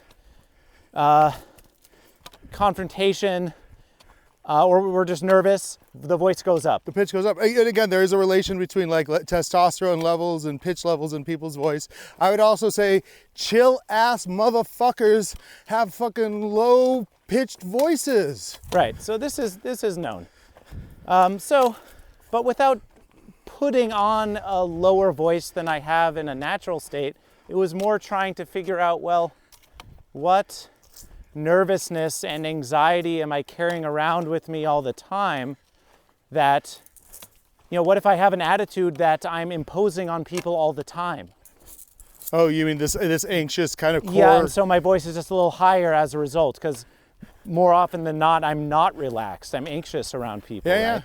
Now, again, this can come from a lack of confidence. Sure, absolutely. So by physically relaxing my vocal cords, it did sort of bring about a kind of confidence that like I don't have to, my voice doesn't have to be on to try to impress or ingratiate at all times. Yeah. And then I would catch my voice going up, and then when I'd catch it going up, I would be able to then ask myself, well, why is it going up? Am I nervous about something? Am I afraid right now? Yeah. You know? It's like a biofeedback. Yeah, and it gave me a way to check on that phenomenon. Yeah. And as I was able to check on it, I realized like, wow, I'm in this state a lot. I'm in this state a lot. Basically, you were doing vocal CBT. Yeah. Yeah. And I decided I don't want to be in that state all the time. Real quick, CBT can be both cognitive behavior therapy and cock and ball torture, and coffee bean and tea, and then you can add a leaf later on. So yes, you could, if you use CBT for your CBT, I'll reward you with CBTL. Can I get some CBD to make it a little easier on me? Yeah, no, you were basically using basic CBT, but in a more overt behavioral modality. Ding, number 1. Number 3, actually. I said it twice already? Yes. God damn it. You said them very close together. I think it was more just you were figuring out your thoughts and repeating the line you had said before, but that is 3. Okay, guys, if you're keeping score, yeah, the modality score. I didn't want to get you all self-conscious about it. Like I told you, I don't really, like, those are things I don't necessarily care about. I know it'll phase out, or I'm making a bit out of it. You know, it's like, that's the kind of thing as weird and traumatized as I am about a lot of things. This view coming back is even better. Oh yeah, this is the spot. Mine! Ooh. Right? You like it, Barney? Barney likes a good dangerous view. Walk! This is a lovely spot. Yeah. Guys, next time when you come on this hike and you get to this precipice, yell a MindWalk for us. Whew. And actually this spot right here, oh, hold the phone. Yeah. You can really look into the eye of those faces over there. And it's like here. a lizard face, 2 lizard faces. This is just the spot. This is the spot. 2 lizard faces. I'm gonna go chill with Barney in the shade over here. Okay. So I thought that one rock was leaning against the other. Is there a third? Nope, it just looked like it was overlapping. I didn't want to correct you though. Oh, correct me, I think please. it's literally just standing on that. That is just amazing. Oh, come up here, come here. Come here. Come here. I love it. So yeah, how will you know you're at this point? You'll know because you can stare directly at the 2 triangle rock and you'll have lizard the picture. faces. It's right coming around the corner. I suppose there's a lot of corners, but anyway, you'll see the pictures of the lizard faces on the Instagram, I suppose. Yeah, that's what I'm saying. They'll know they're there when they see the picture. Ah, he was saying that. Sean was saying that already. Hold on, I think I can hear some people down there. Oh yeah, they're right there in the shadow of the rock. If you follow that cliff face down, I think they're doing some rock climbing. It's so weird, it sounds like they're in the mountain. Okay.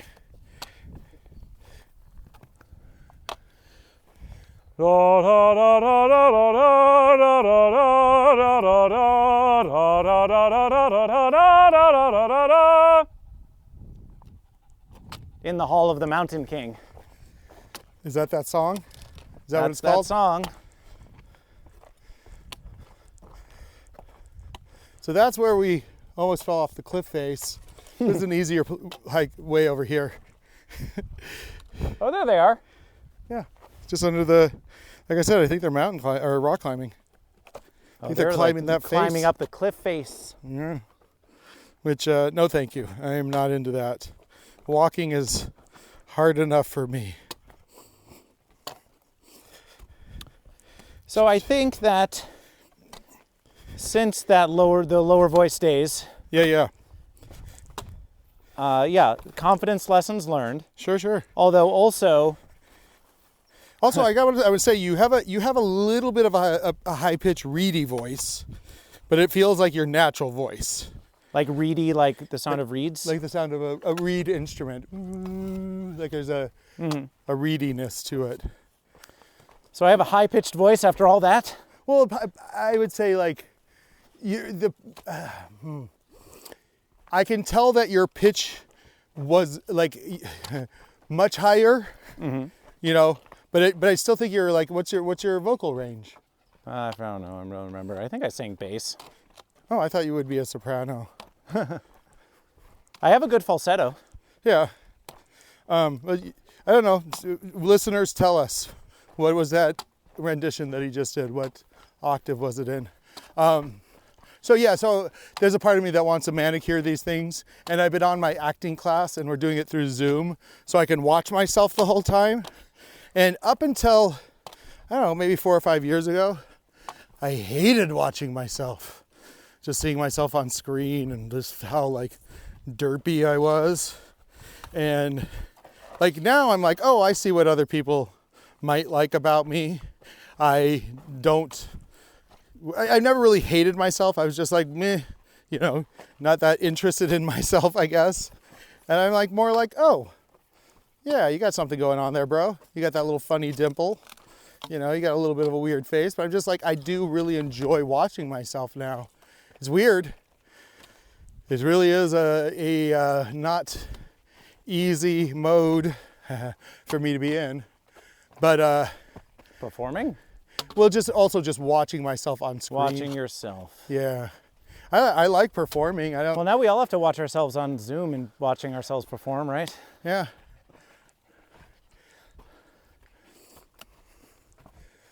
That's something I hadn't even thought of. Yeah. That even though it's awkward for comedians to be on Zoom, at least we have experience being on camera and performing and making our case on camera. Yeah.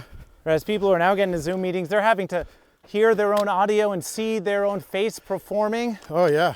Just like constantly. It's something they maybe never did or wanted to ever do. Right? Yeah. Now they gotta do it. It's gonna make performers of us all, Sean. Yes. The pandemic will make performers of us all. Ooh.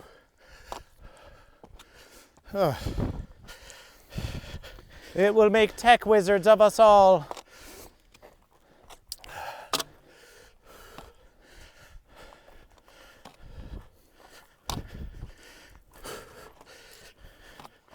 Oh my goodness.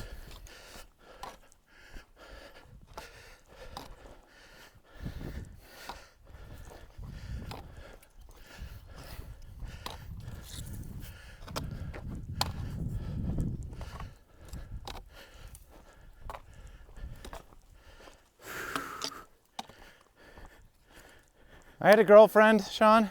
You had one? I had a girlfriend. I thought that she loved the sound of my voice. And? Well, she did love the sound of my voice. I thought she loved what I had to say. Oh. Because we'd be, going to bed, and she would wanna, she'd be like, "Oh, I love your voice. I wanna hear you talk," So my voice helped her go to sleep. But it dawned on me eventually that it didn't matter what the fuck I was talking about. She just wanted to hear my voice to go to sleep. Yeah. You were just doing a fucking Libby science book. You were just doing the British actor on your brief history of time. Now, while a compliment still that my voice could put people to sleep, I hope my voice on this podcast puts you, the listener, to sleep. Sleeping through a mind walk sounds okay to me. Yeah, no, this might be the new thing that people, instead of, downloading a book, maybe they're like, well, I can just put on MindWalk. And Put on a mind walk, that'll put you to sleep. Yeah. It's like just 4 hours of these guys just fucking rambling. What the fuck? I was miffed though. I was like, my ego, my vanity, my smarty pantsness was like, what? It wasn't the precious words that are coming out of my mouth, my ideas formulating into just perfect little morsels of information for you to get into your brain and make you ponder. That's not what you wanted to hear. You just wanted the sound. Well, and maybe I don't want to harm your ego anymore, but maybe it was even just the sound of a male voice. Right. You know? Could have been. Just is Daddy reading you a good night story, honey? Oh, yes? Do you want to read Good Night Moon or Mary Had a Little Lamb? Which one would you like to read tonight? Sean said it, not me. James and the Giant Peach? We can read James and the Giant Peach. You know How that? about The Cat in the Hat? The Cat in the Hat. How about Slavoj Zizek's perverted... Pervert's Guide to Guide Cinema. to Cinema. Pervert's Guide to Ideology. It is really just the opposite. Now, for the MindWalk completionist, Sean, Yes. we know you're out there. I can't wait for them to Experience? finally hear the switchback episode in which we were talking about white fragility Oh, yeah. and then recontextualize the statement you made in the first episode. I'm Oh, now yeah. giving them a clue as to that because I'm saying it again. Yeah. But won't it be fun for people to hear the switchbacks from earlier, and then that'll recontextualize earlier conversations? Okay, but again, let's figure out some other topics that we may have touched on. Oh, sure, a Yeah. little preview. Yeah, so there's objectivity versus subjectivity. Yep. That's something, but we also may just happen on that again. We definitely had a big talk we will. on that, which I think that spills over into talk about being inside of a simulation, right? Yeah, I mean, Yeah. that one isn't... I mean, yeah, well, that was a topic that we talked Yeah. about, but... What else do we got? That's not one of, like, the major themes that we covered. No. Objectivity, subjectivity, that I believe is at the... somewhere digging around at the root of, like, every discussion Oh, we well, have. we had the one a couple days ago where we get back into my feeling of rejecting going on Fryman because of...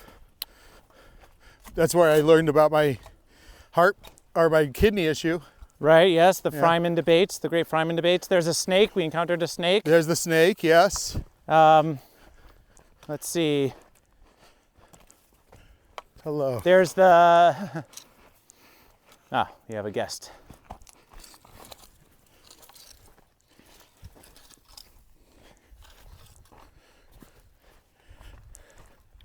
Oh.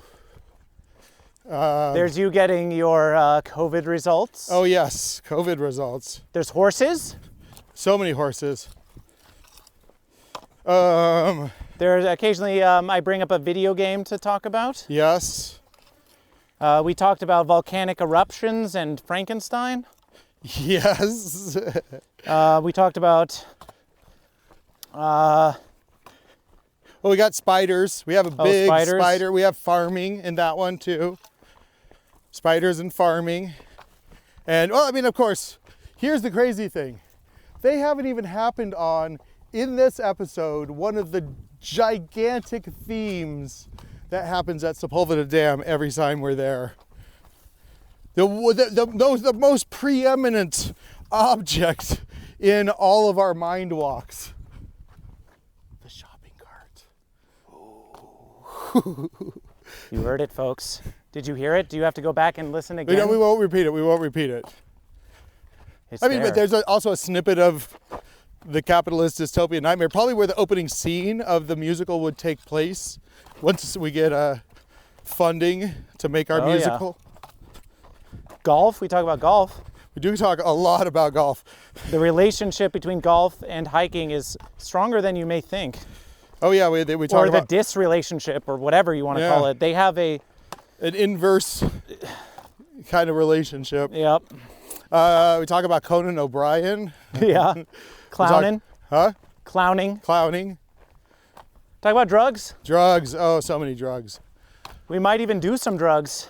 Yeah. I think we will. I feel like being high on the trail is we know it's a part of the tradition. We'll have green blazing episodes. Yeah, I think hiking and intoxication of some level are definitely I don't know, they're approved. Unlike doing like steroids and baseball. It's a gray zone. But mushrooms and hiking, or smoking and hiking. We have talking about cars. Cars are a big subject. Yes. We've touched on them here, but is cars a big subject? Cars is a big subject.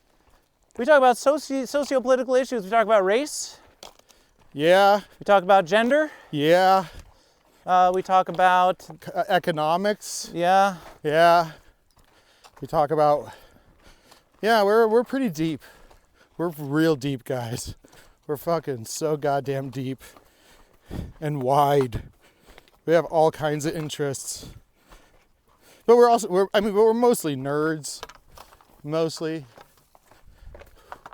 So if you want to invite us to your Dungeons and Dragons game, neither of us have any campaigns going on right now. We'd love to play. Is there enough hours in the world for hiking and RPGs? I imagine you could do Dungeons and Dragons while hiking. Yeah, you probably could. As long as it's like more like a less of a dicey and more of a kind of like a shared storytelling. How you doing? Good. Well, but look, nowadays you don't need, well, first of all, you could stop and roll a dice, but even if you didn't want to do that, you could have a digital dice thing. You just push you a button tell Siri to get a number. Roll the die for you. Siri, roll a 10-sided die for us. I once made a die, if you will, out of nothing. Basically, I would pick a number between 1 and 20 myself as the DM. Mm-hmm. And then I'd have the other person pick a number between 1 and 20. And then I would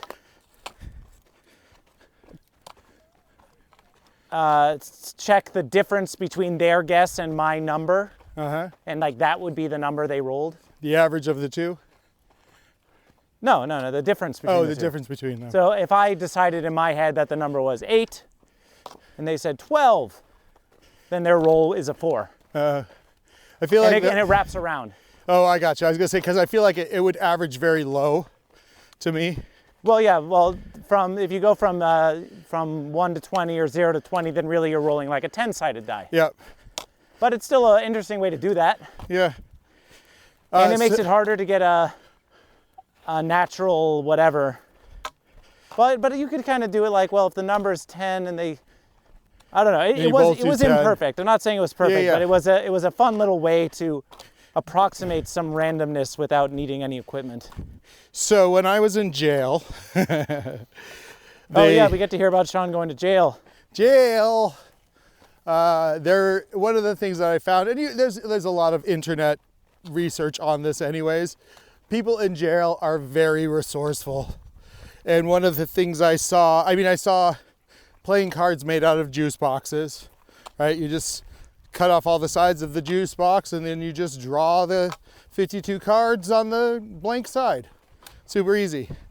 But somebody had taken a shampoo bottle and shaped a little rectangle into it, kind of like a hot little thing. They molded this thing. Then they dripped hot plastic into it and made a piece of rectangle plastic that then they cut in half and put pips on it and made 2 6-sided dice. Huh. And I saw these dice and I was like, wow. And everything kind of like at a certain point has kind of a pinkish black waxiness, all of these ad hoc inventions. Somebody I had met had created a shiv from fucking pounded sheets, like they tore them and they got them wet, and then they fucking pounded and pounded and pounded, and they put something, oh, it was fucking plaster. They put plaster along the edge to give it a hard edge. And he was like, yeah, it's only good for one stab, but it'll do the job. So, you know, humans are very... Or is it a little cooler? Huh? It's a little cooler? Yeah, I think we're almost there. Huh. Hello. How you guys doing? I think Jack was involved. I think the first total happened while I was at work. Oh man. My feet are tired. Who knows, you might even hear stories of my private school education. Which is kind of like a prison. With fancy boys. Mr. Winterbottom's prison for fancy boys. Please, Nigel, stop making my parents' stock go down.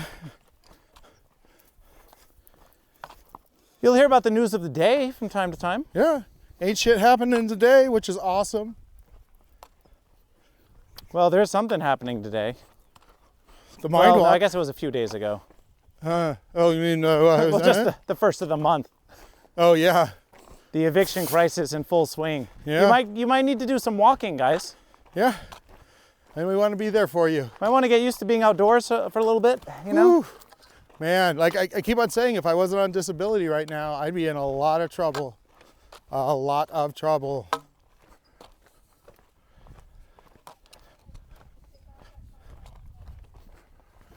But, you know, thankfully I had open heart surgery in December, guys. Thankfully. Thankfully. The gift of tumor. The gift of tumor. I'm, you know, I The keep gift on that keeps on giving. I keep on thinking I want to get it on permanent disability if this doesn't take off. Well, Sean, it was just a legit way to sell your kidney. Yes, right, to UCLA so they could do research on it for free. Yeah. Hello, hello, hello. How you guys doing? Oh, I'm about done. Yeah, that's a tiny bottle of wine. Ah, nice, smart. Smart, I tell ya. You guys can go ahead. Okay. Thank you.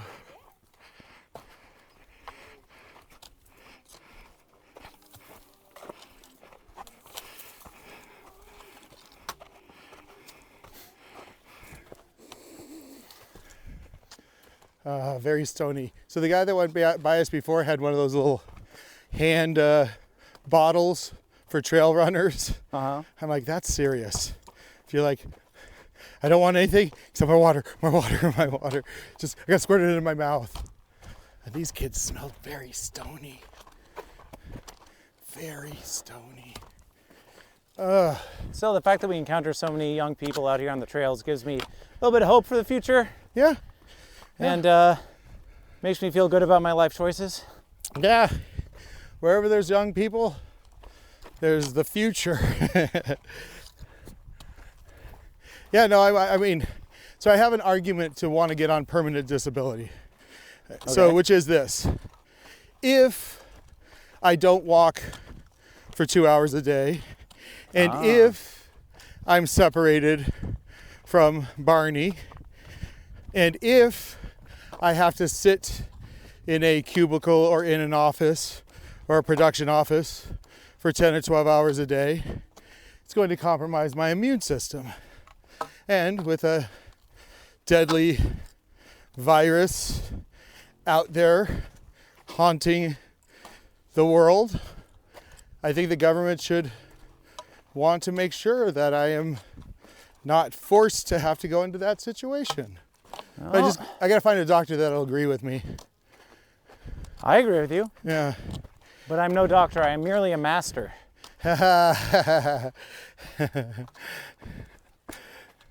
Oh, what a name for a degree.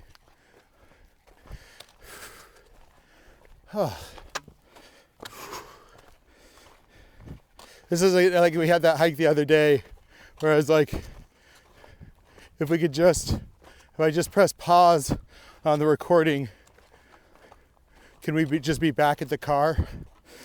I know You're it having doesn't those work. feelings again? Yeah, I don't know what it is, why I'm feeling so beat up today specifically.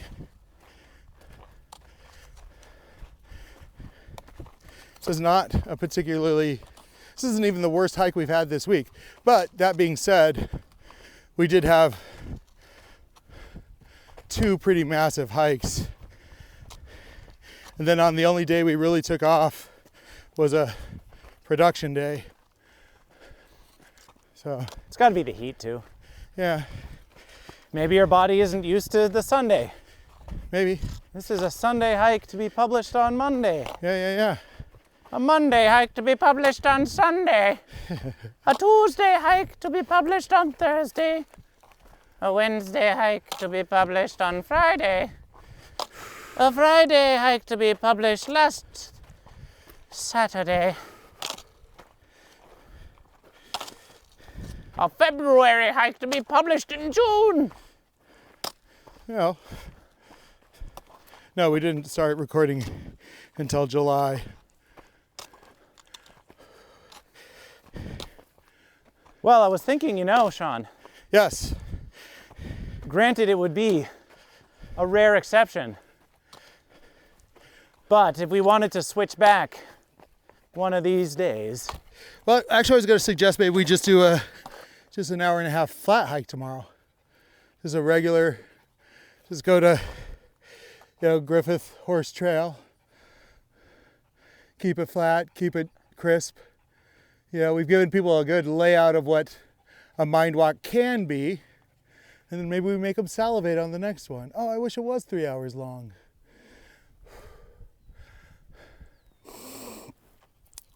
like do a hard 1.5 hour cut kind of thing. Yeah. Sure, that sounds fine. However, what I was trying to say, Yes. for one of our switchbacks, though it wouldn't be a walk, we could do the unaired Griefcast with you and me. The unaired what? Griefcast with you and me. Oh yeah, it's true. It's true. It's us in conversation. Yeah, and it's We're not cut. walking, but dare I say, it's a proto episode Yeah. of the podcast we're on now. Well, and it would definitely give people, because we may have a tribute this week. Yeah, well, I think I'm going to tribute this episode, I think. Okay. I want to do it. Yeah. Then Who's the tribute for? Find out at the end of this podcast. yeah, and it's kind of like it's our origin story. We recorded our origin story. Our friendship has been on. Have we had more friendship Being on recorded? mic than off at this point? Not yet. We'll get there, though. We will. Maybe. Oh no, do you think for every hour you spend hiking, we have an hour, whether in post-production or eating or watching Almighty Op, or is there parity there? Not. I Talking mean, on the phone? I think we're gonna eventually overrun that at some point. Because it's, again, like we're getting our production shit down to hopefully an hour a day, or maybe even less,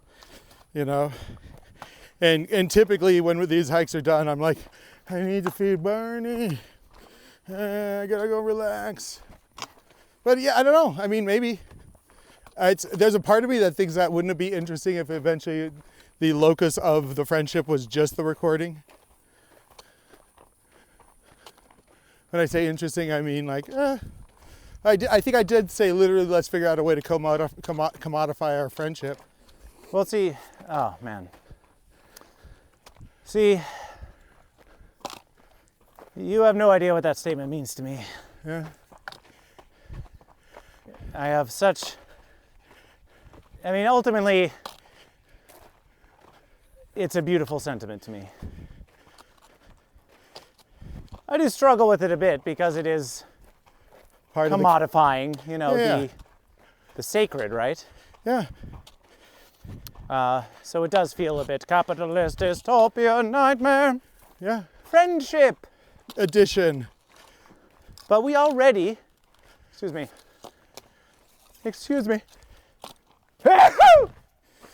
Nice. I wanted that to echo through the ages.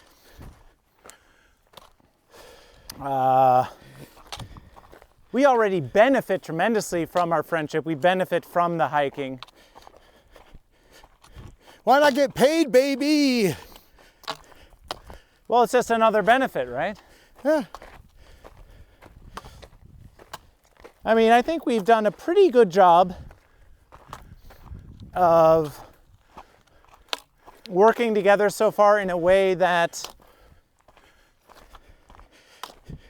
our friendship isn't going to be destroyed by our collaboration in this area, and No, not to be destroyed by the mountains of money we'll be swimming through. Let's hope that the mountains of money try to destroy this friendship. Right. Well, I'll tell you this, Sean. Yeah. Coming from the position of high privilege that I come from, that if money is threatening to destroy our friendship, then I would rather forego that money. Well, that's great to hear, because I've had money destroy a lot of friendships. Like, if it gets to that point, then let's just fucking give it to charity or something. Well, fair enough. Fair enough.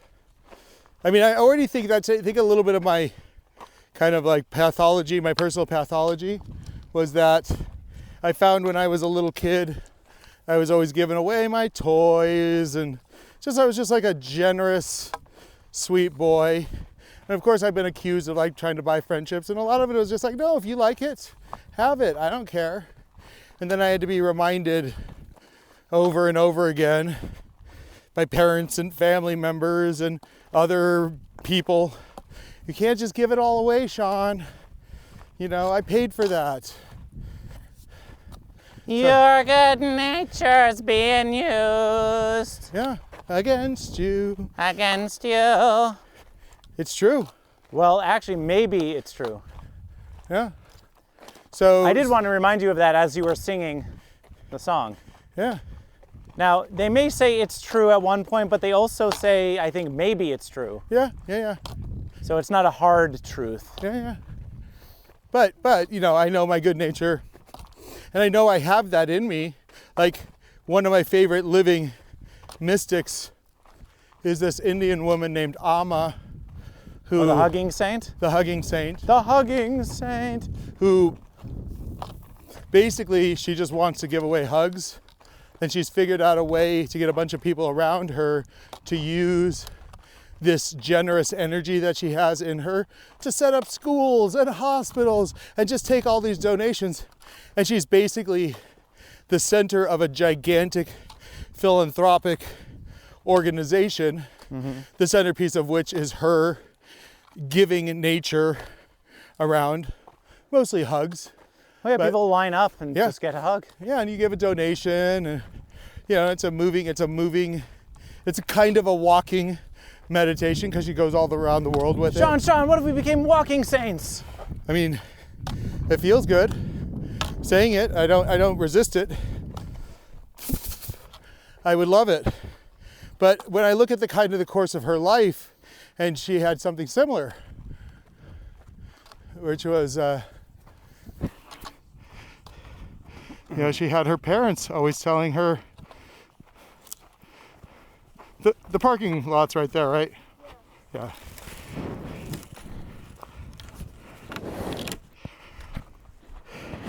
I'll let you guys go if you want. Okay, cool. Cool, thank you. Yeah, so I was like, yeah, it'll give us a chance to go even slower. But like, you know, she had all these problems growing up where, you know, she was just giving away all of her food and stuff like that. And people were like, you can't do that. And she's like, why not? You know, because you're going to just give me food right now. You know. So we're all just giving each other food. Yeah.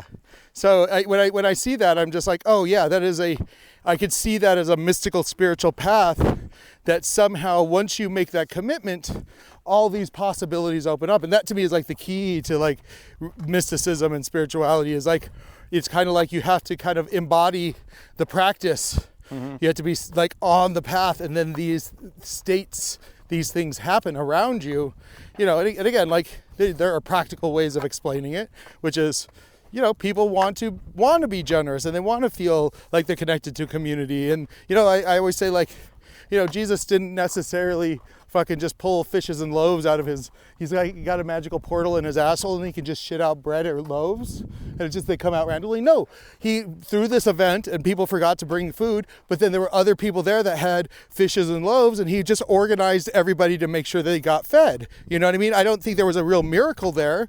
I don't think that he just kept on going into the basket. Oh my God, another fish. I think the way it's told to us is it's told as like he's doing something magical, but I think the magic that he did was organize people to just give away their food and share. You know, he inspired people to be communal.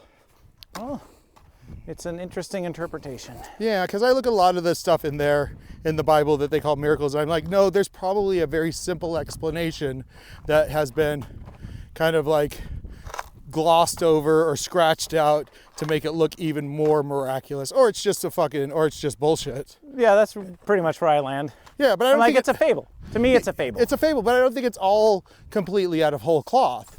I think some of it comes from there is a historical seed in some of them. Well, just maybe like so.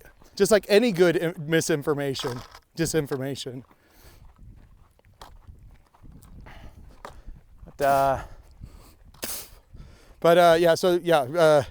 Your money. Yeah, it'd be great to get. No, what I wanted to say was Walking Saints. The Walking Saints committing to the bit. Yeah. So the way I express the thing that you just expressed, see, you just get to hear the same idea expressed by two different people. Well, wait, but with a different filter. Yeah. Let's say you're going to do the hugging thing. Yeah. You're going to hug. Like there are human outcomes both for yourselves and others that you will never find out until you do it. Like if you just hug people for a day, you're going to find something out. What if you do it for a week? What if you do it for a year? What if you do it for 10 years? Oh my God. What if you do it for 50 years? Oh my God. Like, you don't know what's going to happen because it's this uncharted territory. And you don't know the people you'll meet along the way and the people will be attracted to it and the opportunities that'll come from that. Just the experiences that will show up. Like, we don't know what that's like unless you do the experiment. So a lot of art is really just committing to the bit. A lot of art is that. A lot of just life is that. I mean, take, for example, this podcast, right? It's not enough to do a month of it. We're going to have to give this a lot of time to see what it can become. Yeah. And who knows, maybe, I don't know how long we'll do it. Let's say we did it for 7 years. What if we did it for 10 years before it hit? Yeah. And just people figured out what it was. I don't know. Maybe we won't do it for long enough to find out. But every day that you continue to commit to the idea, you open up doors for something to happen. Because it's not just that you're doing the same thing over and over again. It's that you're building stacks upon stacks. You're adding to the chain. You're making the whole thing. You're recontextualizing everything that came before and everything that came after it.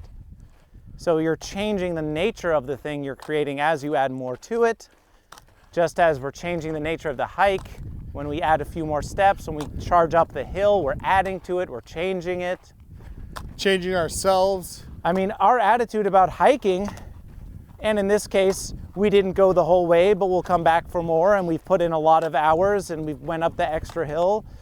We're adding these steps. I think this long view, the long view is going to serve us in this art expression, because we're going long, we're going strong, we're getting healthier all the time. It's a beautiful thing, I think, the Yeah. MindWalk. So I want to say, like, one of the visions I had, you say we're doing it for 10 years. And I'm thinking, oh, we're already in the MindWalk empire. And we've got the MWE building. And instead of you and I going on a hike, when we have to do the podcast, there's a secret room we go into. And it just has fucking Stairmasters. That would be funny to do a MindWalk on a A Stairmaster. Stairmaster. Or, you know, they're actually trying to develop these kind of VR environments that are these kind of like 360 degree, but they also ramp, and they, you know, like they're trying to create VR spaces that you could do hikes in. You Well, know? we should be the perfect test subject Yeah, the for that. prototype for that. You know, it'll be funny. There'll be people who have a lot more experience and knowledge about hiking than we do. Yeah. But because we're the people who made this podcast the out of it, they'll podcast. be like, they're the guys. They're the face of hiking. Yeah, because we could promote it on our podcast. Okay, real quick. Speaking of promoting on the podcast, Yes. I have a fucking pitch for you that I Okay. just remembered. Let's hear it. A GoPro harness for Barney. Right? So then he gets in on the fucking bit, right? And then we have our video, and then maybe at some point we raise the price of what the Barney level is, because you're gonna get the camera view of him on these hikes. And we just sync the audio with the fucking picture. Okay, I like it. Yeah. I like it. To me, it's Well, it is a very dog form of content, because just if the cameras were on our heads, Yeah. then they would get more view. Sure. They'd see more of the glorious view. But they're gonna get the unique stuff of Barney just running through the fields and doing all it's the its own crazy. thing. Yeah, yeah. Oh, I'm yeah. just suggesting that, you know, if all three of us had GoPros, Sure. But then I'm we just could saying, like, kind of arrange or maybe just two of us. I don't know. yeah. I think it's a great idea. I don't think it's necessarily a substitute for No. one of us having one. Well, no, but But I also- think it's a fine piece of content. Sure. So, but I'll pitch this out there. Like, I want somebody to either sell us or loan us or let us get a harness, a camera harness for a small dog. He's about 16 pounds. And if you got to use a GoPro or something, you know, in a weatherproof case, you know, let us borrow it so that we could play test it on him. You know, it's just I just want to pitch it out there. Yeah, I think it's a great idea. Yeah. I think it's a great idea. Yeah. It'll be great for the Mind Bark episodes of Yes. MindWalk, where it's all Barney all the time. You know, may maybe- think I'm joking. Yeah, I'm maybe not. Maybe we could secretly release our own secret YouTube channel that's just the hikes, just marketed as, oh my God, this dog is on a hike by itself or whatever.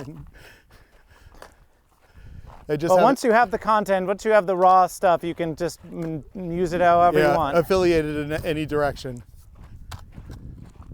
Barney, who's a good boy. Did you notice as soon as we turned around, Barney's attitude completely changed? Yeah, he knows what the fuck's going on. He's a smart dog. He knows he'll be able to curl up in your lap for an hour drive home and just relax. So we're coming to the end of the trail here. So do you want to start your tribute?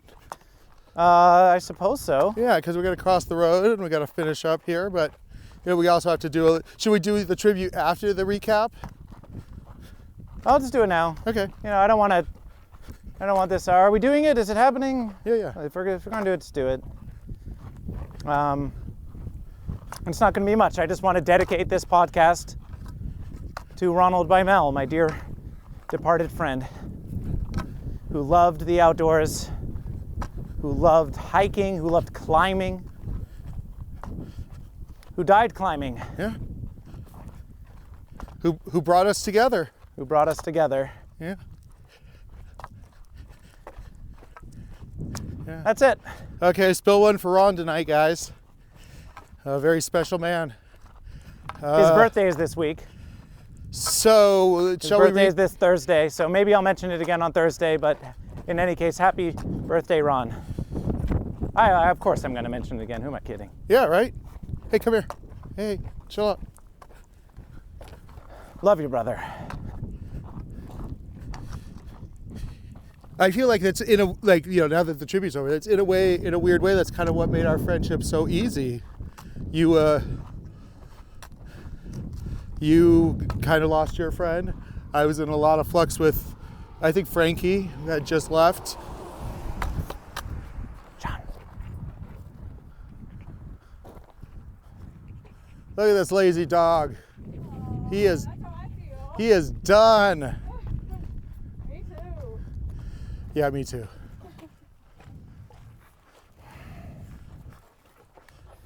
So yeah, we were both, I had a void. I mean, I still do, of course. But I was looking for a friend. There you were. At the end of a mic.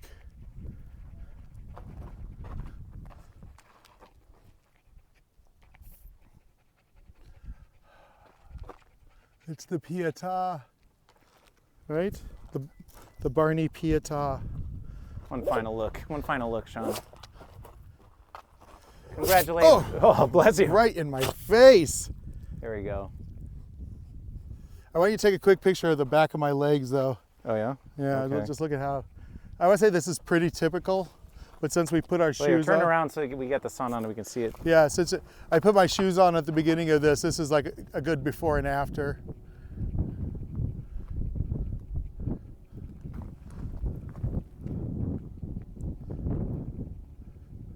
I got them and I got mine too. Right? The calves. Ugh, the muscular calves. Sean, congratulations. We did it. What did we talk about? We talked about the MindWalk, why we did it. We talked about capitalist dystopia nightmare. That's going to be in every one. We talked about acting. Talked about lowering our Voice. voices. Talked about dragon face. Yes. That was part of the acting. We talked about being on the Mishwa Mokwa Trail, Split Rock. Talked about the benefits of walking. Talked about echoes. There were echoes this podcast. Echoes.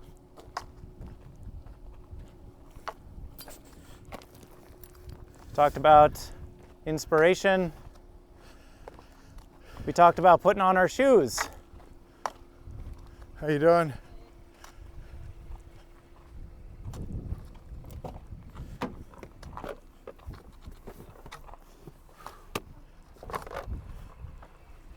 So hey guys. Get in there. Come on.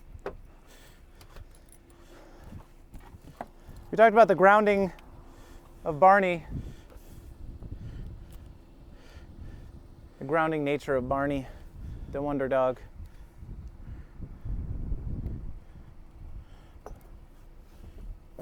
Let's see here. Of course, I just dropped my phone right out of my car.